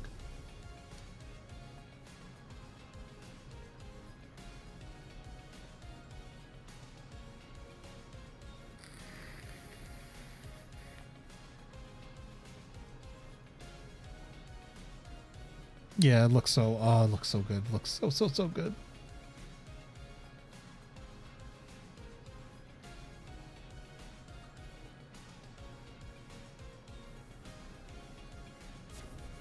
It was such an interesting concept. Yeah, oftentimes people overlook what's already around to build off of. Yeah, and that's why, like, when I got here, or when we did, when I was like, hey, let's do a build, it's like, how can we make it, or use the planet to our advantage? That's why, like, almost every place has frost wart that people can pick up, so in case people need a lot of it. All right, here we go. Here's the tower. Now that I look at it, it doesn't even look tall enough.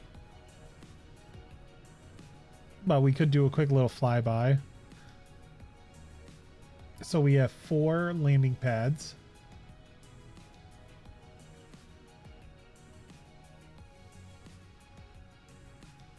They need a lot of water.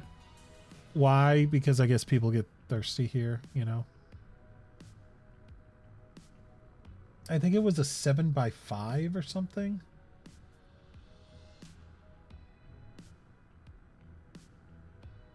Luckily, I was able to find power again. Where was the power box? I saw it down here somewhere. Oh, wow. There's a whole cave system under there. Did you see that? All right, so there's the power. So power was heading... Where was power? Oh, there it is. Okay.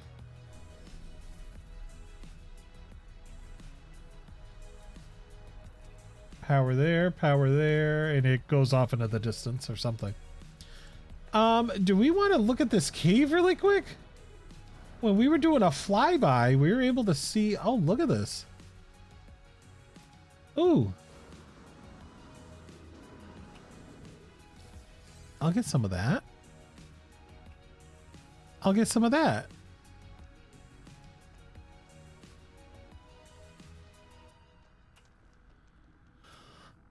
Oh, cobalt and tritium. That works. That works.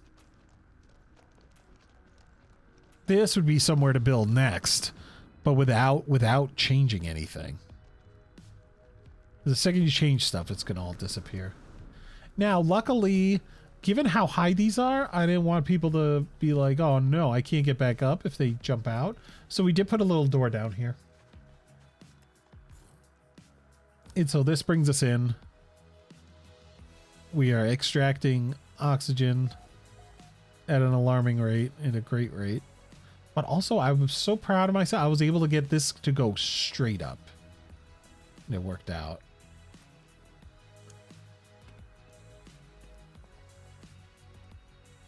We head up here.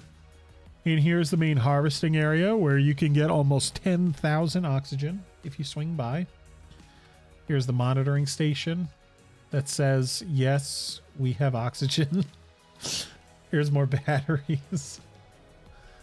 There's a teleporter, which takes us a little higher up. Once again, we have nip buds and frostwort.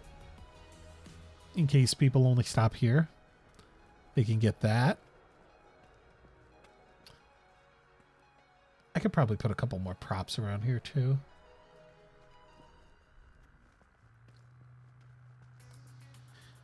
And up here is more of a, I guess, social area if people want to sit and talk or just stand and chat.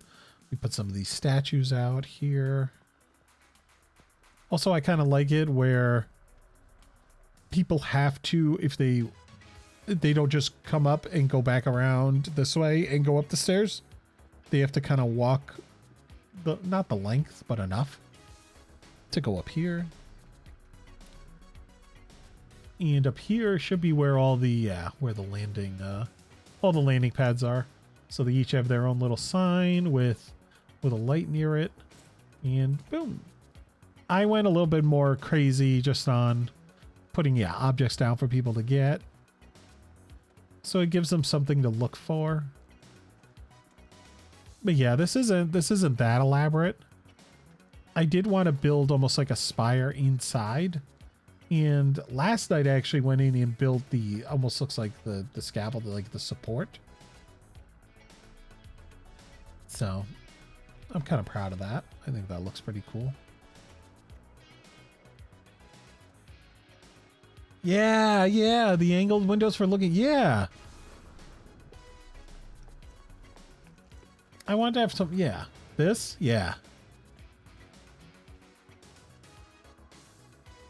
It gives, I don't know, it just gives a completely different feel.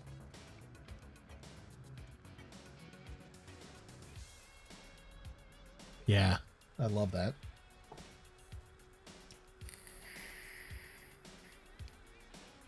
I don't know, part of me wants to make more, part of me wants to make it taller now. Like, just keep going, see how far I can go. But actually, there were times when I did it and ships, just the NPC ships, were almost going through it. Some of these locations are way beyond anything I could build. No, you just need a lot of silicate powder and carbon and ferrite. You can do it too. Just casually build 2 massive structures in a village, no biggie. I know. What are the other resources on this planet? We have not done a magnetized ferrite one, so. But I think we found an S-class location for it. So I'd have to go there and see what I could do. But what is nice, if people come here and land, they can just go right down and it spits you right out at this area and let you get to that, and boom, you can go back up and you can get out. Oh wait, where is the... Oh yeah, it's down on this level, the Galactic Trade Terminal. Yep. So if people need to do some business, there they go. There's a resource depot or resource hotspot somewhere below the mountain I'm on. What level is it? Or what class?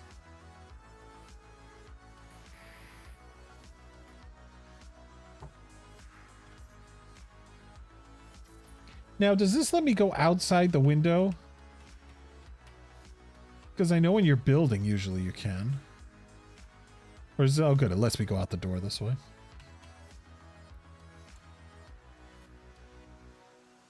But yeah, I like when the glass offers at least just more to see compared to it, because then it doesn't feel so claustrophobic, you know? But yeah, this was a lot. This was a lot. If we look around, there are going to be a couple of like those hills here that I leveled just so I could get all the silica powder. But yeah, I think it looks, I mean, it still looks generic. It doesn't look as curvy or anything as I could have done it. Or I don't know, the stone menu doesn't give a whole lot of options. So I tried to make the most out of it.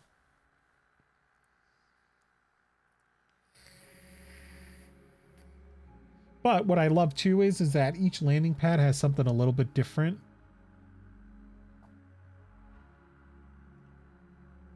It's got just different props. Which, you know, you land here, it's never going to be the same thing twice, you know?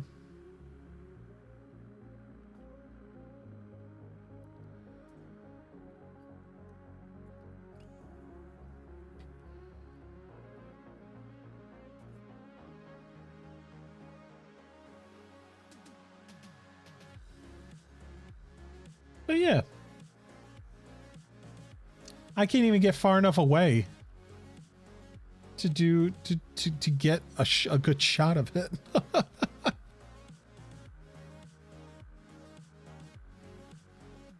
But yeah, those ships, you see how close they were? I could maybe go a little bit higher, but I don't know. I feel happy. I feel fun.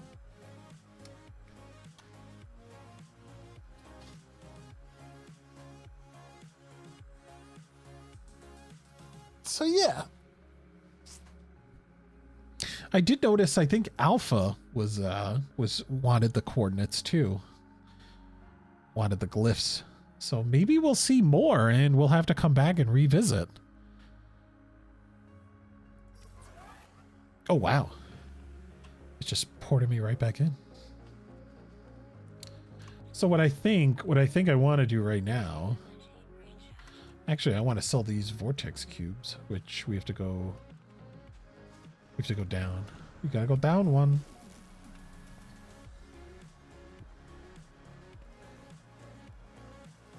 Oh yeah, we already have an S class. Yeah, you don't gotta worry about that.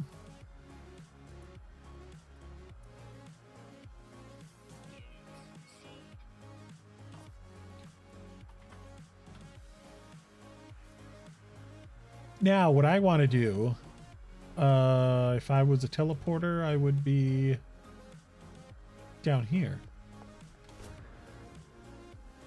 I want to go to I want to jump to a couple different systems right now because, oh, first I got to do this. I have to go to Joyoka, to my settlement, and deal with this dispute that some peeps are having.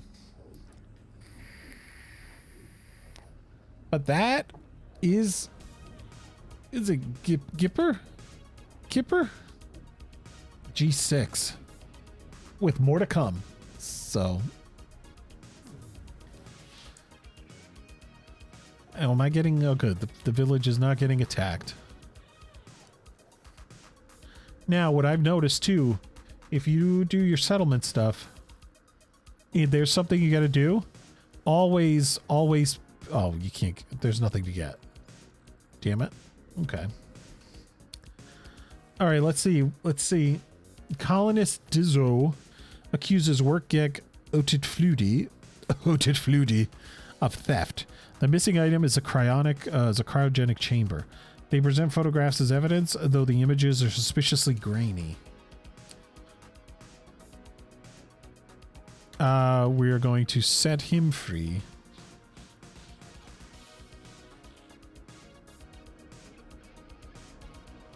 We need evidence, damn it. Now can I get stuff? No, okay. Yeah, mine is what? I'm at a B now? B level? Oh no, I'm a class. So I've never had an S class one. I've never built one up that much. Okay, now we got to start going to space stations because I want to fix this frost damage.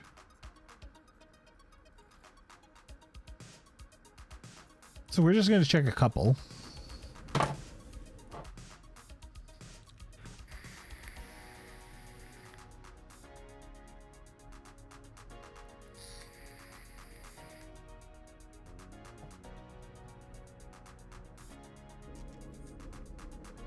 Yeah, so all the base computers you saw us put down, Jazz, that is from wandering the planet for hours just trying to find cool things.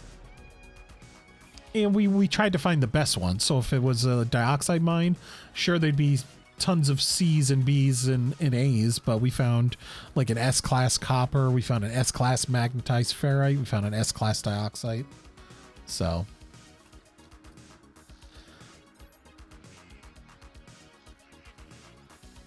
come on, give me.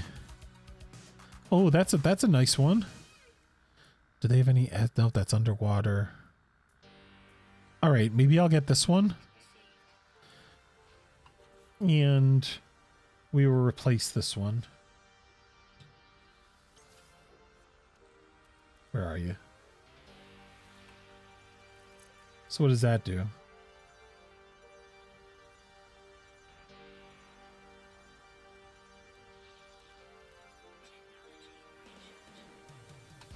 Okay, I'm feeling better.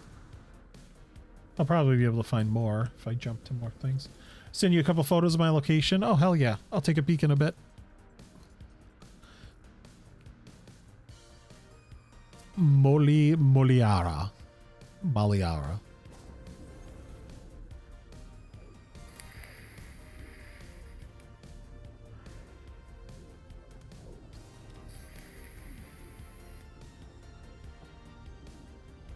Mole.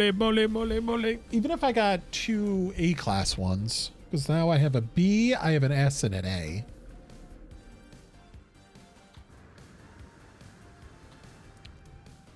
Let me up here.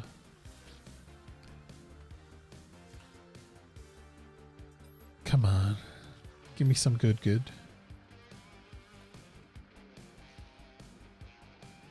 I won't do too much there. Just get, dude, have fun. Build to your heart's content. Okay, this is nothing. Moving on. I need to dig up things to unlock the rest of the building stuff anyway. Oh. Let me jump to a couple places and then I have a bunch of buried tech I could get you. So let's go here.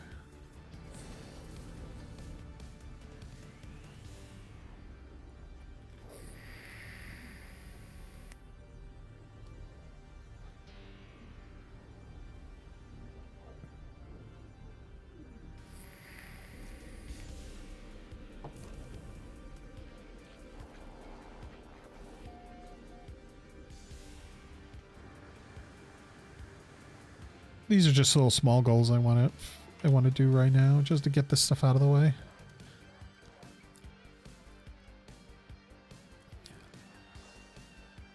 That's a B. Oh, there's another one. So that was extremely powerful, significant. That's B class. Okay, so we will.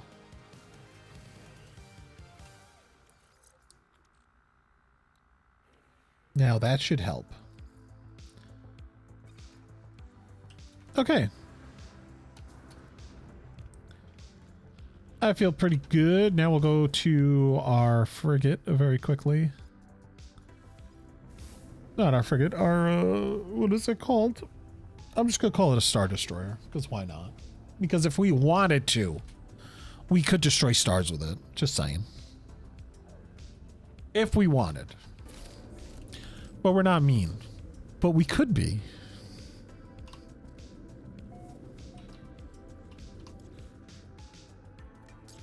Now, where is... I think they're in one of the last ones. Or not. I thought I had bear. Wait. Frost protect. I had these guys?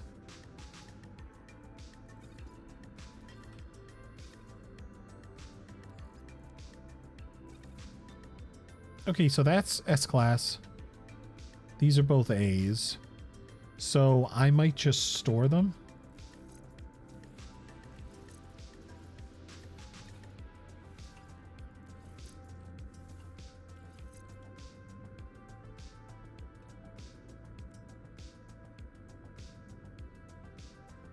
I wonder what those will do.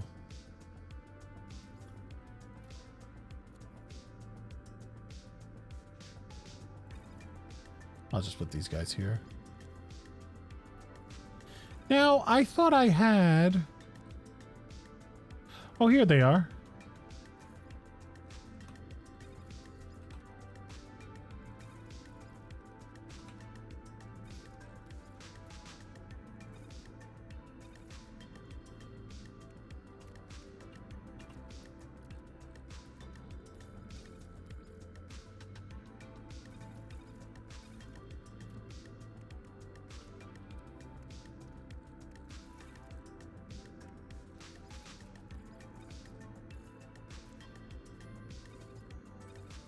Now, don't I have some here as well? Yes, I do.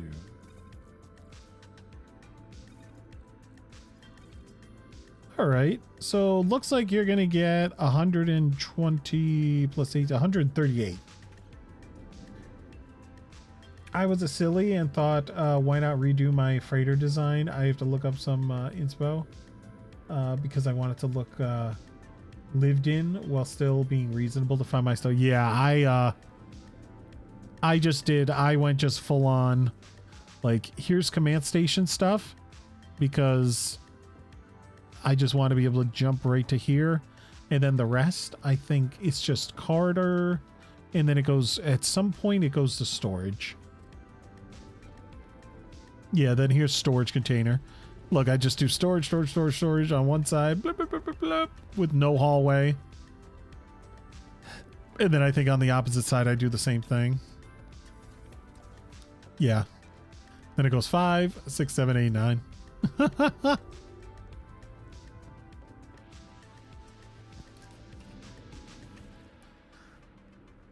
All right, so we want to get back to... It'd probably be quicker to go to the oxygen distribution tower. There were times where I tried to, where I built inside of it, but it just got, oh yeah, I'd be in there forever. I know there are a lot of people that just that live on their freighter, which is super cool. Talk about being like a nomad. Like, I love that feeling. Kipper G6. All right, Jazz, I'm coming to find you. And you are going to get a whole bunch of research tech.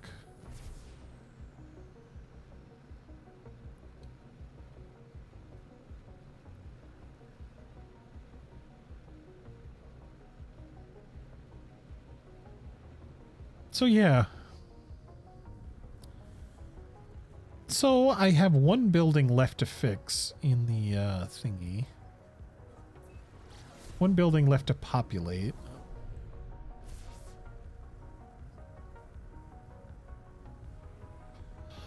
Down at the mining village. And then other than that, things are going to be okay. Wait, did you have to scale this mountain?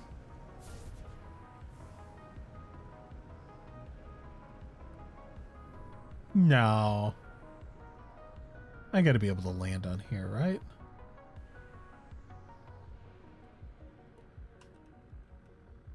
Yeah, I can land here. Can I?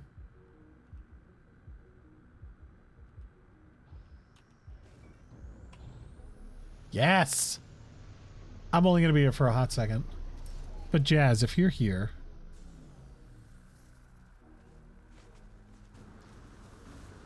Oh, there's a whole cave up on the top of the mountain, too.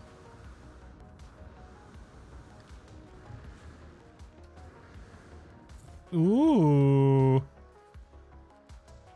This is already looking very Paul Atreides Dune. Actually, are you down at the bottom? Oh yeah, there's your all right, there's your base computer. But where are you? Are you in your ship? Oh wait, here he comes.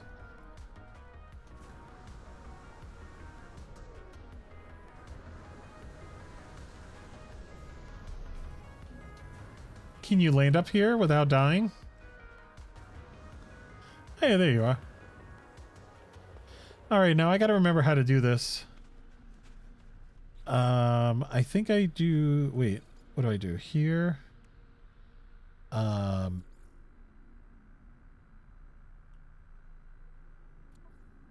I? No, I don't switch add inventory. Oh, quick transfer.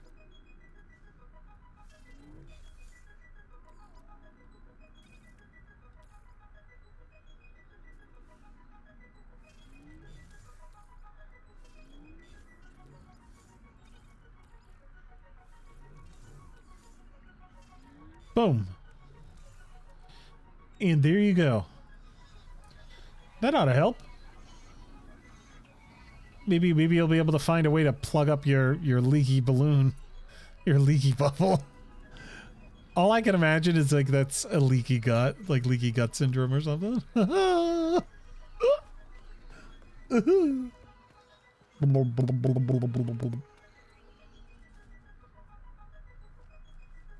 Just call it, name him Runs or something. You got a lot of real estate back here, though. Like you'll have a nice little overlook here, but yeah, you still got a lot of room back here to do some stuff.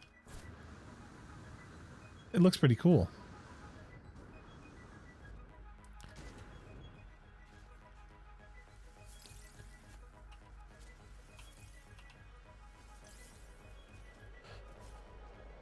He scans the area for me, so it has a use. Oh, really?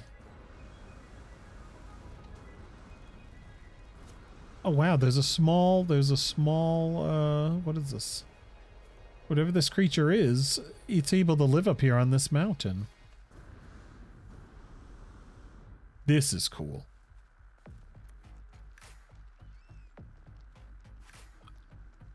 Oh, of course, more subterranean relics.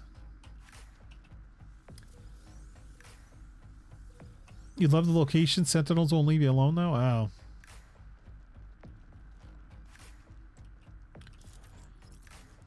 I'll distract them.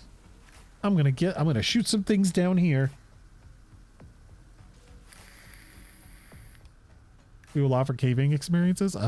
Oh, is this like a travel? Is this like a bed and breakfast? Honestly, dude, you could do the No Man's Sky equivalent of the Overlook Hotel.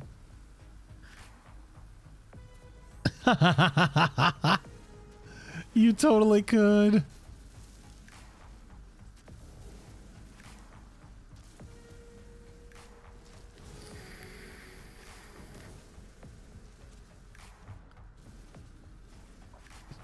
But there isn't enough room for a maze.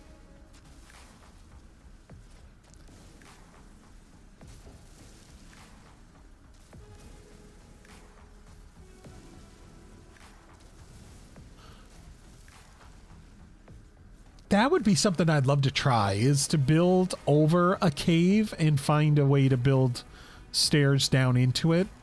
It'd make it more like, what if we did like Wayne Tower or Wayne Manor? I don't know why I'm getting all this carbon. I just have a problem. Okay, so look at that. The whole time we've been on the planet now, we've only gone down 19% on one of them. So those upgrades help significantly.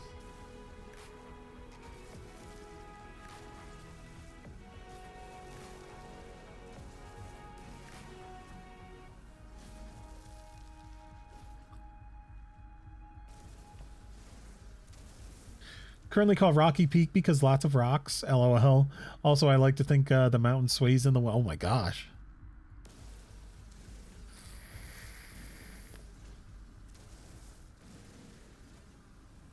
That would freak me out. If you could feel the structure swaying with you. That was why I built those little support beams inside the top of the tower, because I'm like, honestly, this whole upper part would have come off by now if they weren't, you know, linked to each other. I remember PB found this incredible planet that was just insane valleys, and then basically the entire underground was a giant cave system. Just absolute sprawling cavern rooms. Oh, that's how you do a race. Because I remember, I think she was wanting to do something like that. She wanted to have like a racetrack. I don't know why I'm just shooting all this carbon, but.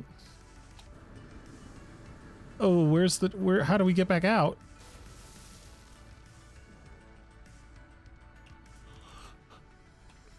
Oh, here it is. Well, that was easy. That was easy. Yeah, the current build for End of the World is on a low graph planet, so she was last working on a course for that. Ooh, very nice.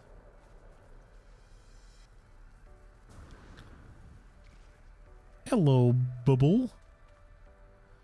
Oh, you could name him Michael Bublé. Because he looked like a bubble. Bublé, get it? Get it? Get it?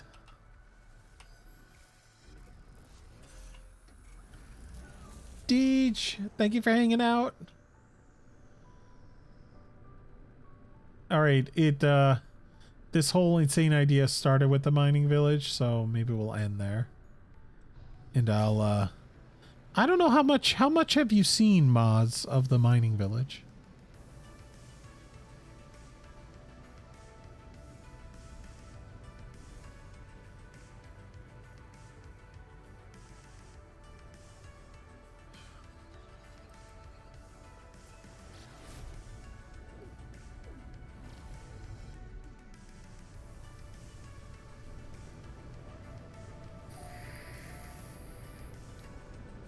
Oh.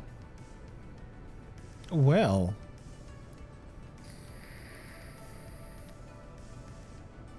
As you can tell, there's already 4 landing pads, so we oh, you can actually see it from back here. Look at all that I've done. I went a little, yeah. Yeah. About that.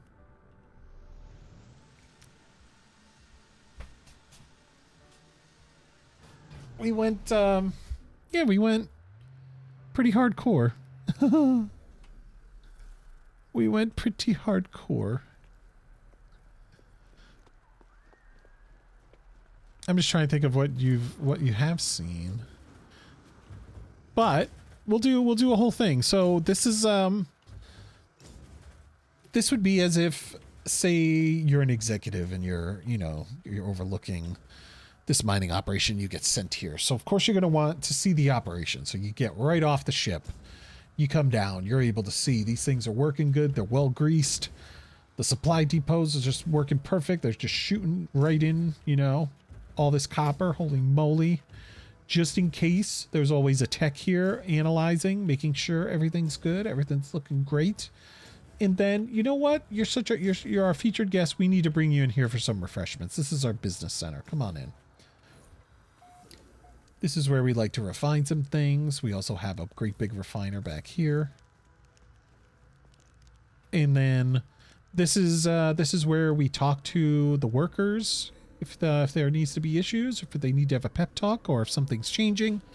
We come down here, we'll chat with them a little bit. You know, they just all sit here. Yeah, a little meeting room. But up here, this is where, you know, this is the executive area. This is the nice area. You know, complete with a fireplace and a terrarium with our little jumpy boy. Look at you. Yeah. He's just, honestly, he just keeps looking up saying, just give me food. Just keep plopping food into my mouth. We have a little bit of art to keep you enticed. And now please just come have a seat. While I sit here and I'm the overseer of everything, and you know, here's my little compatriot that I talk to all the time. We plot, figure out how we can skim more money out of this place. So yeah. But if you've seen The Mandalorian, this is all I could just think of. Werner Herzog's characters, his office. This was all I thought of when I built this. I was like, this is it.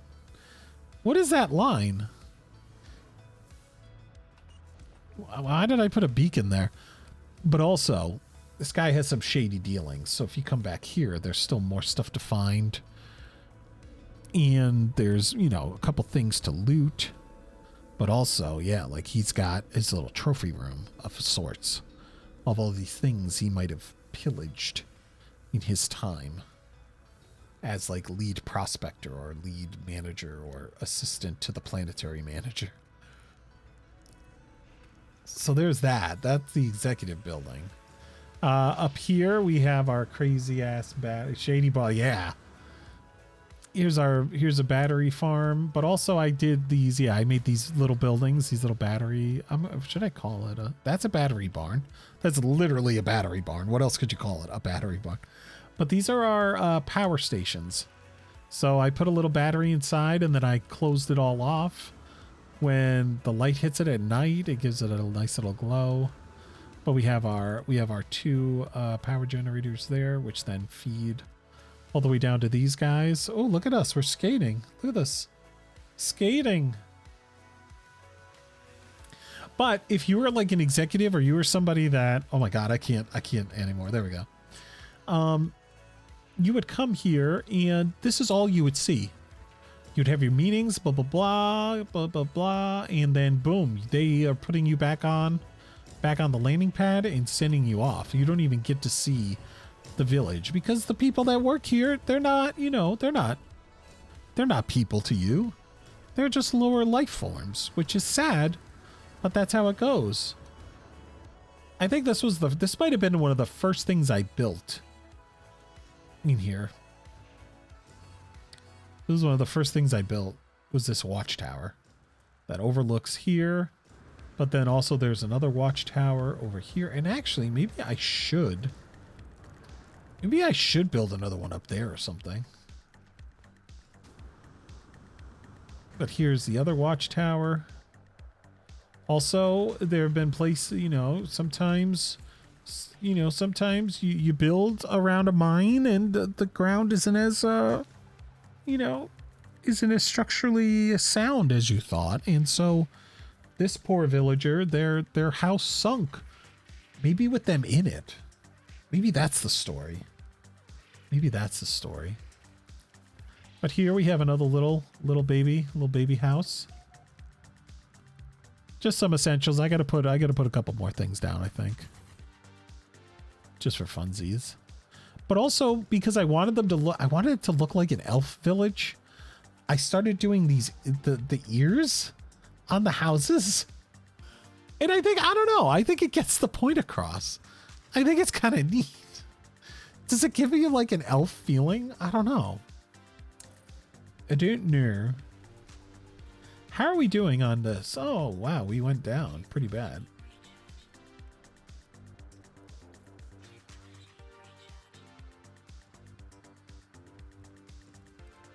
Oh, that was just using the terrain manipulator and then being able to put a box down, put a frame down, and then you just build a house and then restore it. So yeah, I figured why not.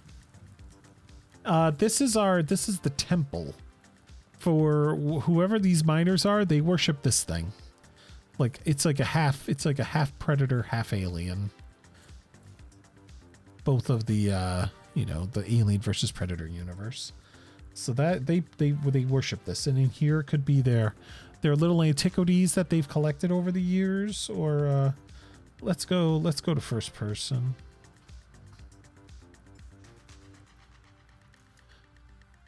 These could be their little antiquities or knickknacks that they found. They also have a lovely dancing squid. That's great. I'm sure that's fine. It's totally fine. Totally fine. Here we actually built a 2-story. 2 separate apart. So here's one guy's place with his bed. Here's also the base computer. I could probably trick this out a little bit more, but it's like, I don't know. I feel like sometimes it can be simple. Oh, one thing that I didn't show you is that at all of these battery boxes, at all these battery junctions, what would I call it? A power junction? Yeah, let's call it a power junction. I would put these posts, like it felt like these people were trapped here, and they had to work. There was no chance of escape. So at all these battery junctions, I started putting posters down almost at every single one. So it almost felt like these people were communicating quietly with each other about their hopes and dreams and eventually escaping. But they tried to keep it, out of the way where people, the executives could not see it.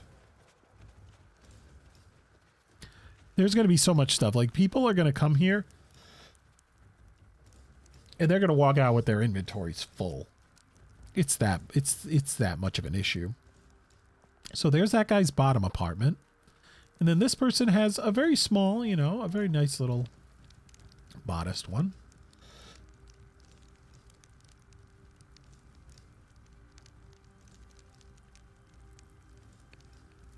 But they get their own little patio.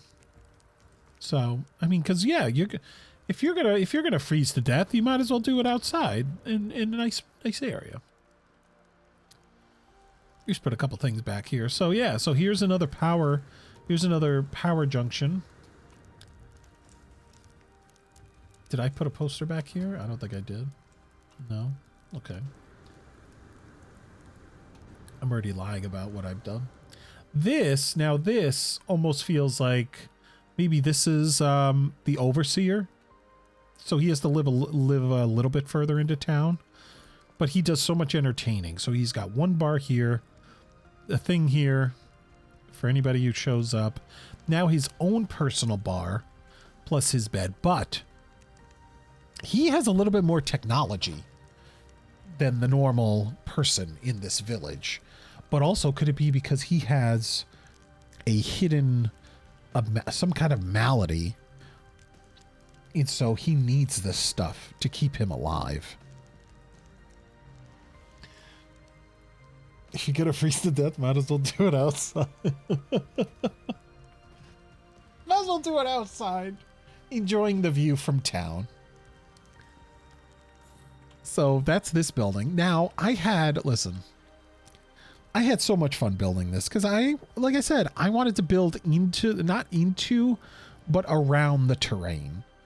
So I rarely use the terrain manipulator. Here's our attempt at a snowman. Maybe the kids, maybe the children of the miners tried to take some excess scraps and make a, yeah. But the thing was, I could not find anything that I could put on top of this pot that was smaller and would look like a freaking head. So this is as far as they got. That's as far as they got. Now, do we have something back here? Oh, we do. Look at it. People wanting to escape this place and land among the stars. Also, here's another sunken... That's another sunken thing right next to the garage where people build, or repair things that they're using for the mine. And there's their big old fire, their big old chimney, which we have another chimney up on that one. Oh, we have a big chimney on that guy too. So it was tough to build here. So instead I just did the trees, and yeah, maybe I could put another overlook there, another tower thing. But here's another little villager's house. I still need to decorate, put a couple things here, but they have their lights. They have like, oh yeah, some 2 posters there. But here's also the bazaar. This is where people come if they want to buy stuff or sell stuff, trade, all different kinds of things. More little idols for their worship. This is they have hamsters in here. You just can't see them because they're closed inside. They're nocturnal. They're daylight sensitive hamsters. So you can't see them right now because it's daytime. They keep them hidden in there. But they generate it's a hamster generator is what it's a power generator. So it could be yours for $19.95. But yeah, we put some other stuff down just to make it look, you know, kind of populated like a little market. We went in that one already. This is a 2-story one, but it's just tall. But this, look, it has no bed. This looks more like a meeting area. And look at that. Weapons. Could somebody be starting the beginnings of a rebellion? Or somebody that just says, listen, we don't want to work in the mine 16 hours a day. And now we have the tools to tell you that that's not going to happen. Also, if you notice, the only window is kind of sort of blocked by this banner on purpose. So you can't really see in. You can't see the shady dealings that they're doing. But also, I think they have a communications array, so they could be doing, you know, have some outside people coming in. Yeah. This was the one room I have not built yet, and I might just have to do like a living room or something. But then you go in here. Here's somebody's bedroom. Yeah, I could put a couple more things down, but also I use these again for kind of curtains. Because the curtains in this, whatever that additional thing was, it just do not work for me. They're just too big, or they just look too blah. I have the perfect ad for your village. Actually, listen, Alpha, we have a couple different places that you could still build, not in my village, but there's ones all around, and you can make just a whole medical facility. Because we do have, oh, whoops, not there. We want to go through here. So there's that. This one has more tech. So this one could be the medical. This one could be the medical area. But look, I used the arch, the half arch, just to kind of get this little thing. So we snuck in a couple more posters here, some lights, but also look at that. You can actually look out and see the tower from here. So see the cantina. But this is where everybody goes at night after a long night at the mine. They come here to the cantina. But also still there's another power junction with stuff behind it. More things hidden. I built one on my starship. Hell yeah. But yeah, we've got this little duplex here. I didn't go too crazy, guys, because I wanted everything to spawn in. But also, it's like these people don't have much. They work at a mine. Sure, it's a high-tech science fiction mine, but it's still a mine. But into the cantina we go.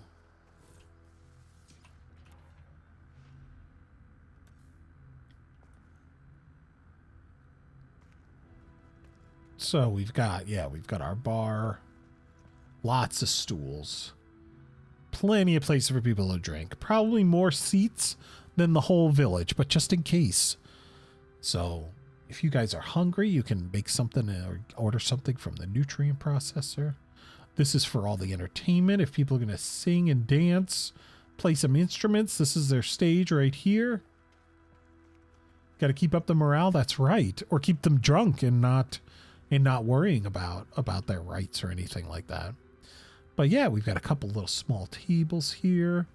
Plus, this was going to be the stripper area, but we couldn't get a pole that worked right. So instead, this was going to be probably a little table of ill, like you want some illegal bubbles where they get you high, man.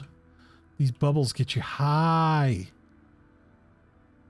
So I would assume, you know, any darker dealings would be going on over here, you know, and here's the, you know, the beatbox, get the beatbox. And then we head up here. And here we have the frostwort in the nip buds, or the nip buds. So for anybody who comes here, they're more than welcome to grab those. And we also have a nice trade terminal here. And further up here, we have a giant walker, frozen walker. Then a nice overlook again. I mean, look at that. That looks kind of cool. I got to give it that.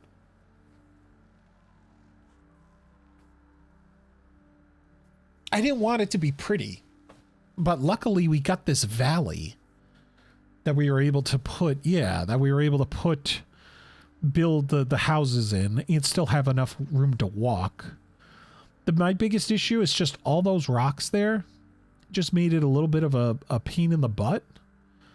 But it's like, but that's what would happen in a village. There might be something there that couldn't be moved, so they're just going to build around it.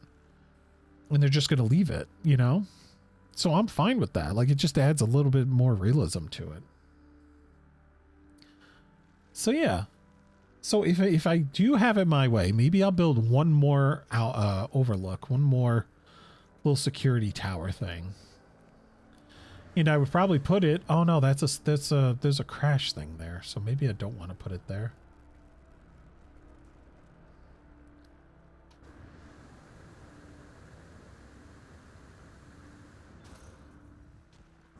Oh, here it is, actually. It's right here. How convenient.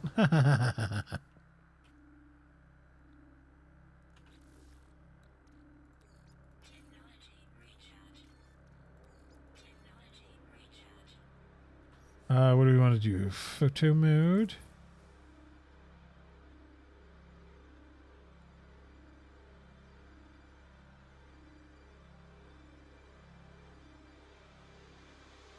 So yeah, look at that. Look at that crap.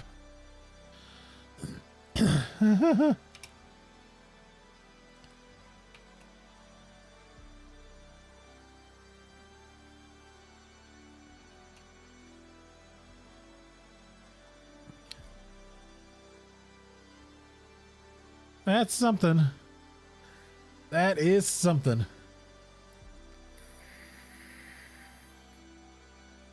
I wish you could leave like notes in this or something, so like people would, you know, I would do, oh god, I would have gone nuts. I would have done a whole, like, people would use the back of the junction, the power junctions, to like leave notes for each other about, you know, we must rise up. We must do, oh god, I would go nuts. I would go nuts.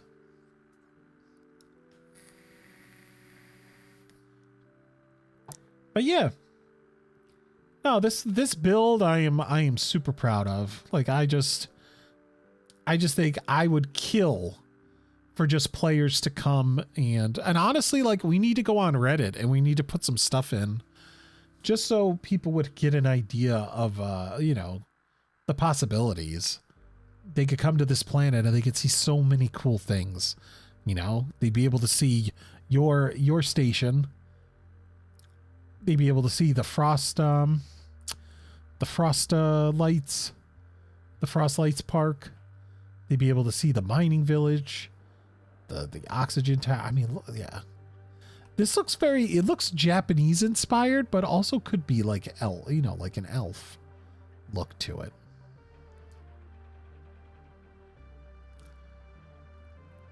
But they'd be able to, yeah, there'd be that, and there'd be supplies anybody could get. There'd be, there'd be the copper here. There'd be oxygen. There'd be magnetized ferrite once we build that. Could also make a radon mine. Not to mention all the frostwort and the nip-nips we put down. Give us a wild RP node abilities. But yeah, no, this has just been super, super fun. Who the heck is landing? Listen, I have 4 landing pads here, Sonny Jim. Wait, are you here on a secret mission? Is that what it is? Why would you not land on the landing pad unless you had illegal business here? Sneaky, sneaky. So, I mean, in retrospect, if I was able to I would probably shift a couple of the different buildings. So some things look a little bit different, but otherwise I tried to get as much variety in there as I could. Given only building with stone. So I still feel pretty happy. I'm pretty pleased with myself. And not even just building a what's it called? A village, a Christmas village. But getting these trees in here, and especially getting the things from you, huge, absolutely huge help. So yeah. I feel really, really good. And the best part is that Alpha might come in and build a medical center at any of these. Wait, where are they? We still have, like, there's a drop pod there. Actually, you could even do drop by medical or something, put it by a drop pod. That's the portal there, which a lot of people have said, if you want to build just, so if I made the dioxide thing there, maybe I'll go get rid of that other one. Yeah, maybe I'll do that now, just so I don't forget.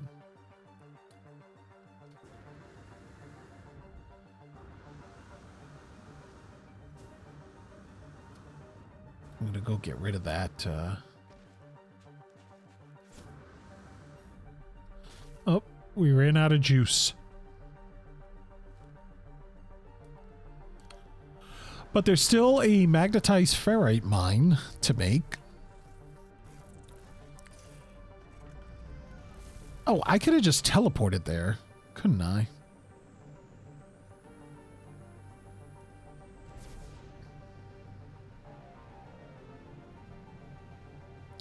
But there's magnetized ferrite and radon that we could get. And if anybody wants to build those, by all means.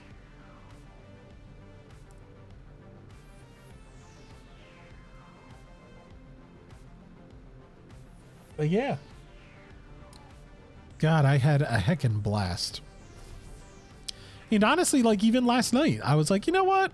I want to build the dioxide thing. Let's have some fun. And so I built that. So I might still come in and build the other ones. Why? Because I've, I have issues. Yeah, this was the that was dioxide 2. So I'm just going to delete that. Although, look at that structure. Watch when it comes back down. And this looks like boxes built into the snow. Look at that. Look at that. Look at that. What is that? What is that? What is that? Look at this. Look at this.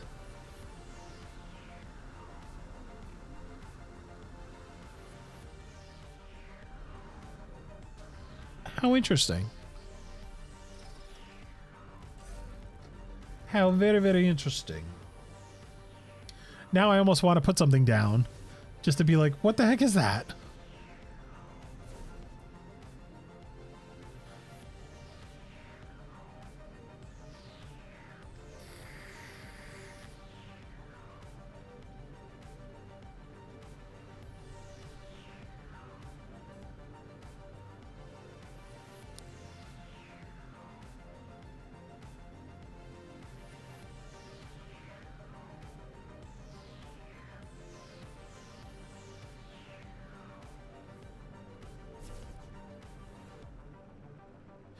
So yeah, I mean, I built this, and I think some other people built it with more of a role play, you know, set piece mindset compared to, because I've seen some people that just, they go crazy.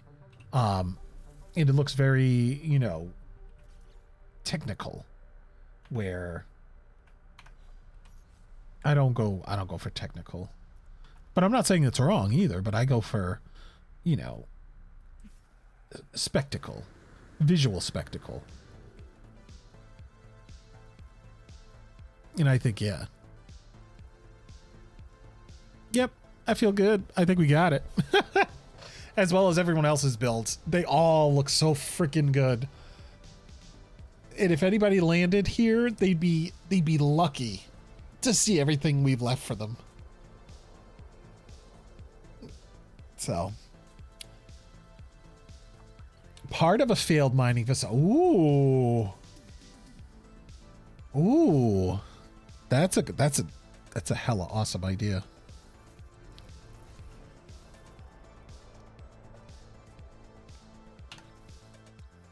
That is an awesome idea.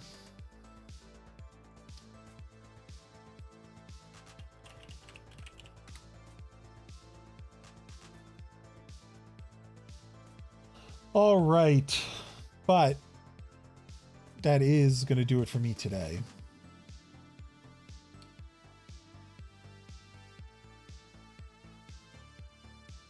So now, let's see. Is there anybody we want to go give some love to?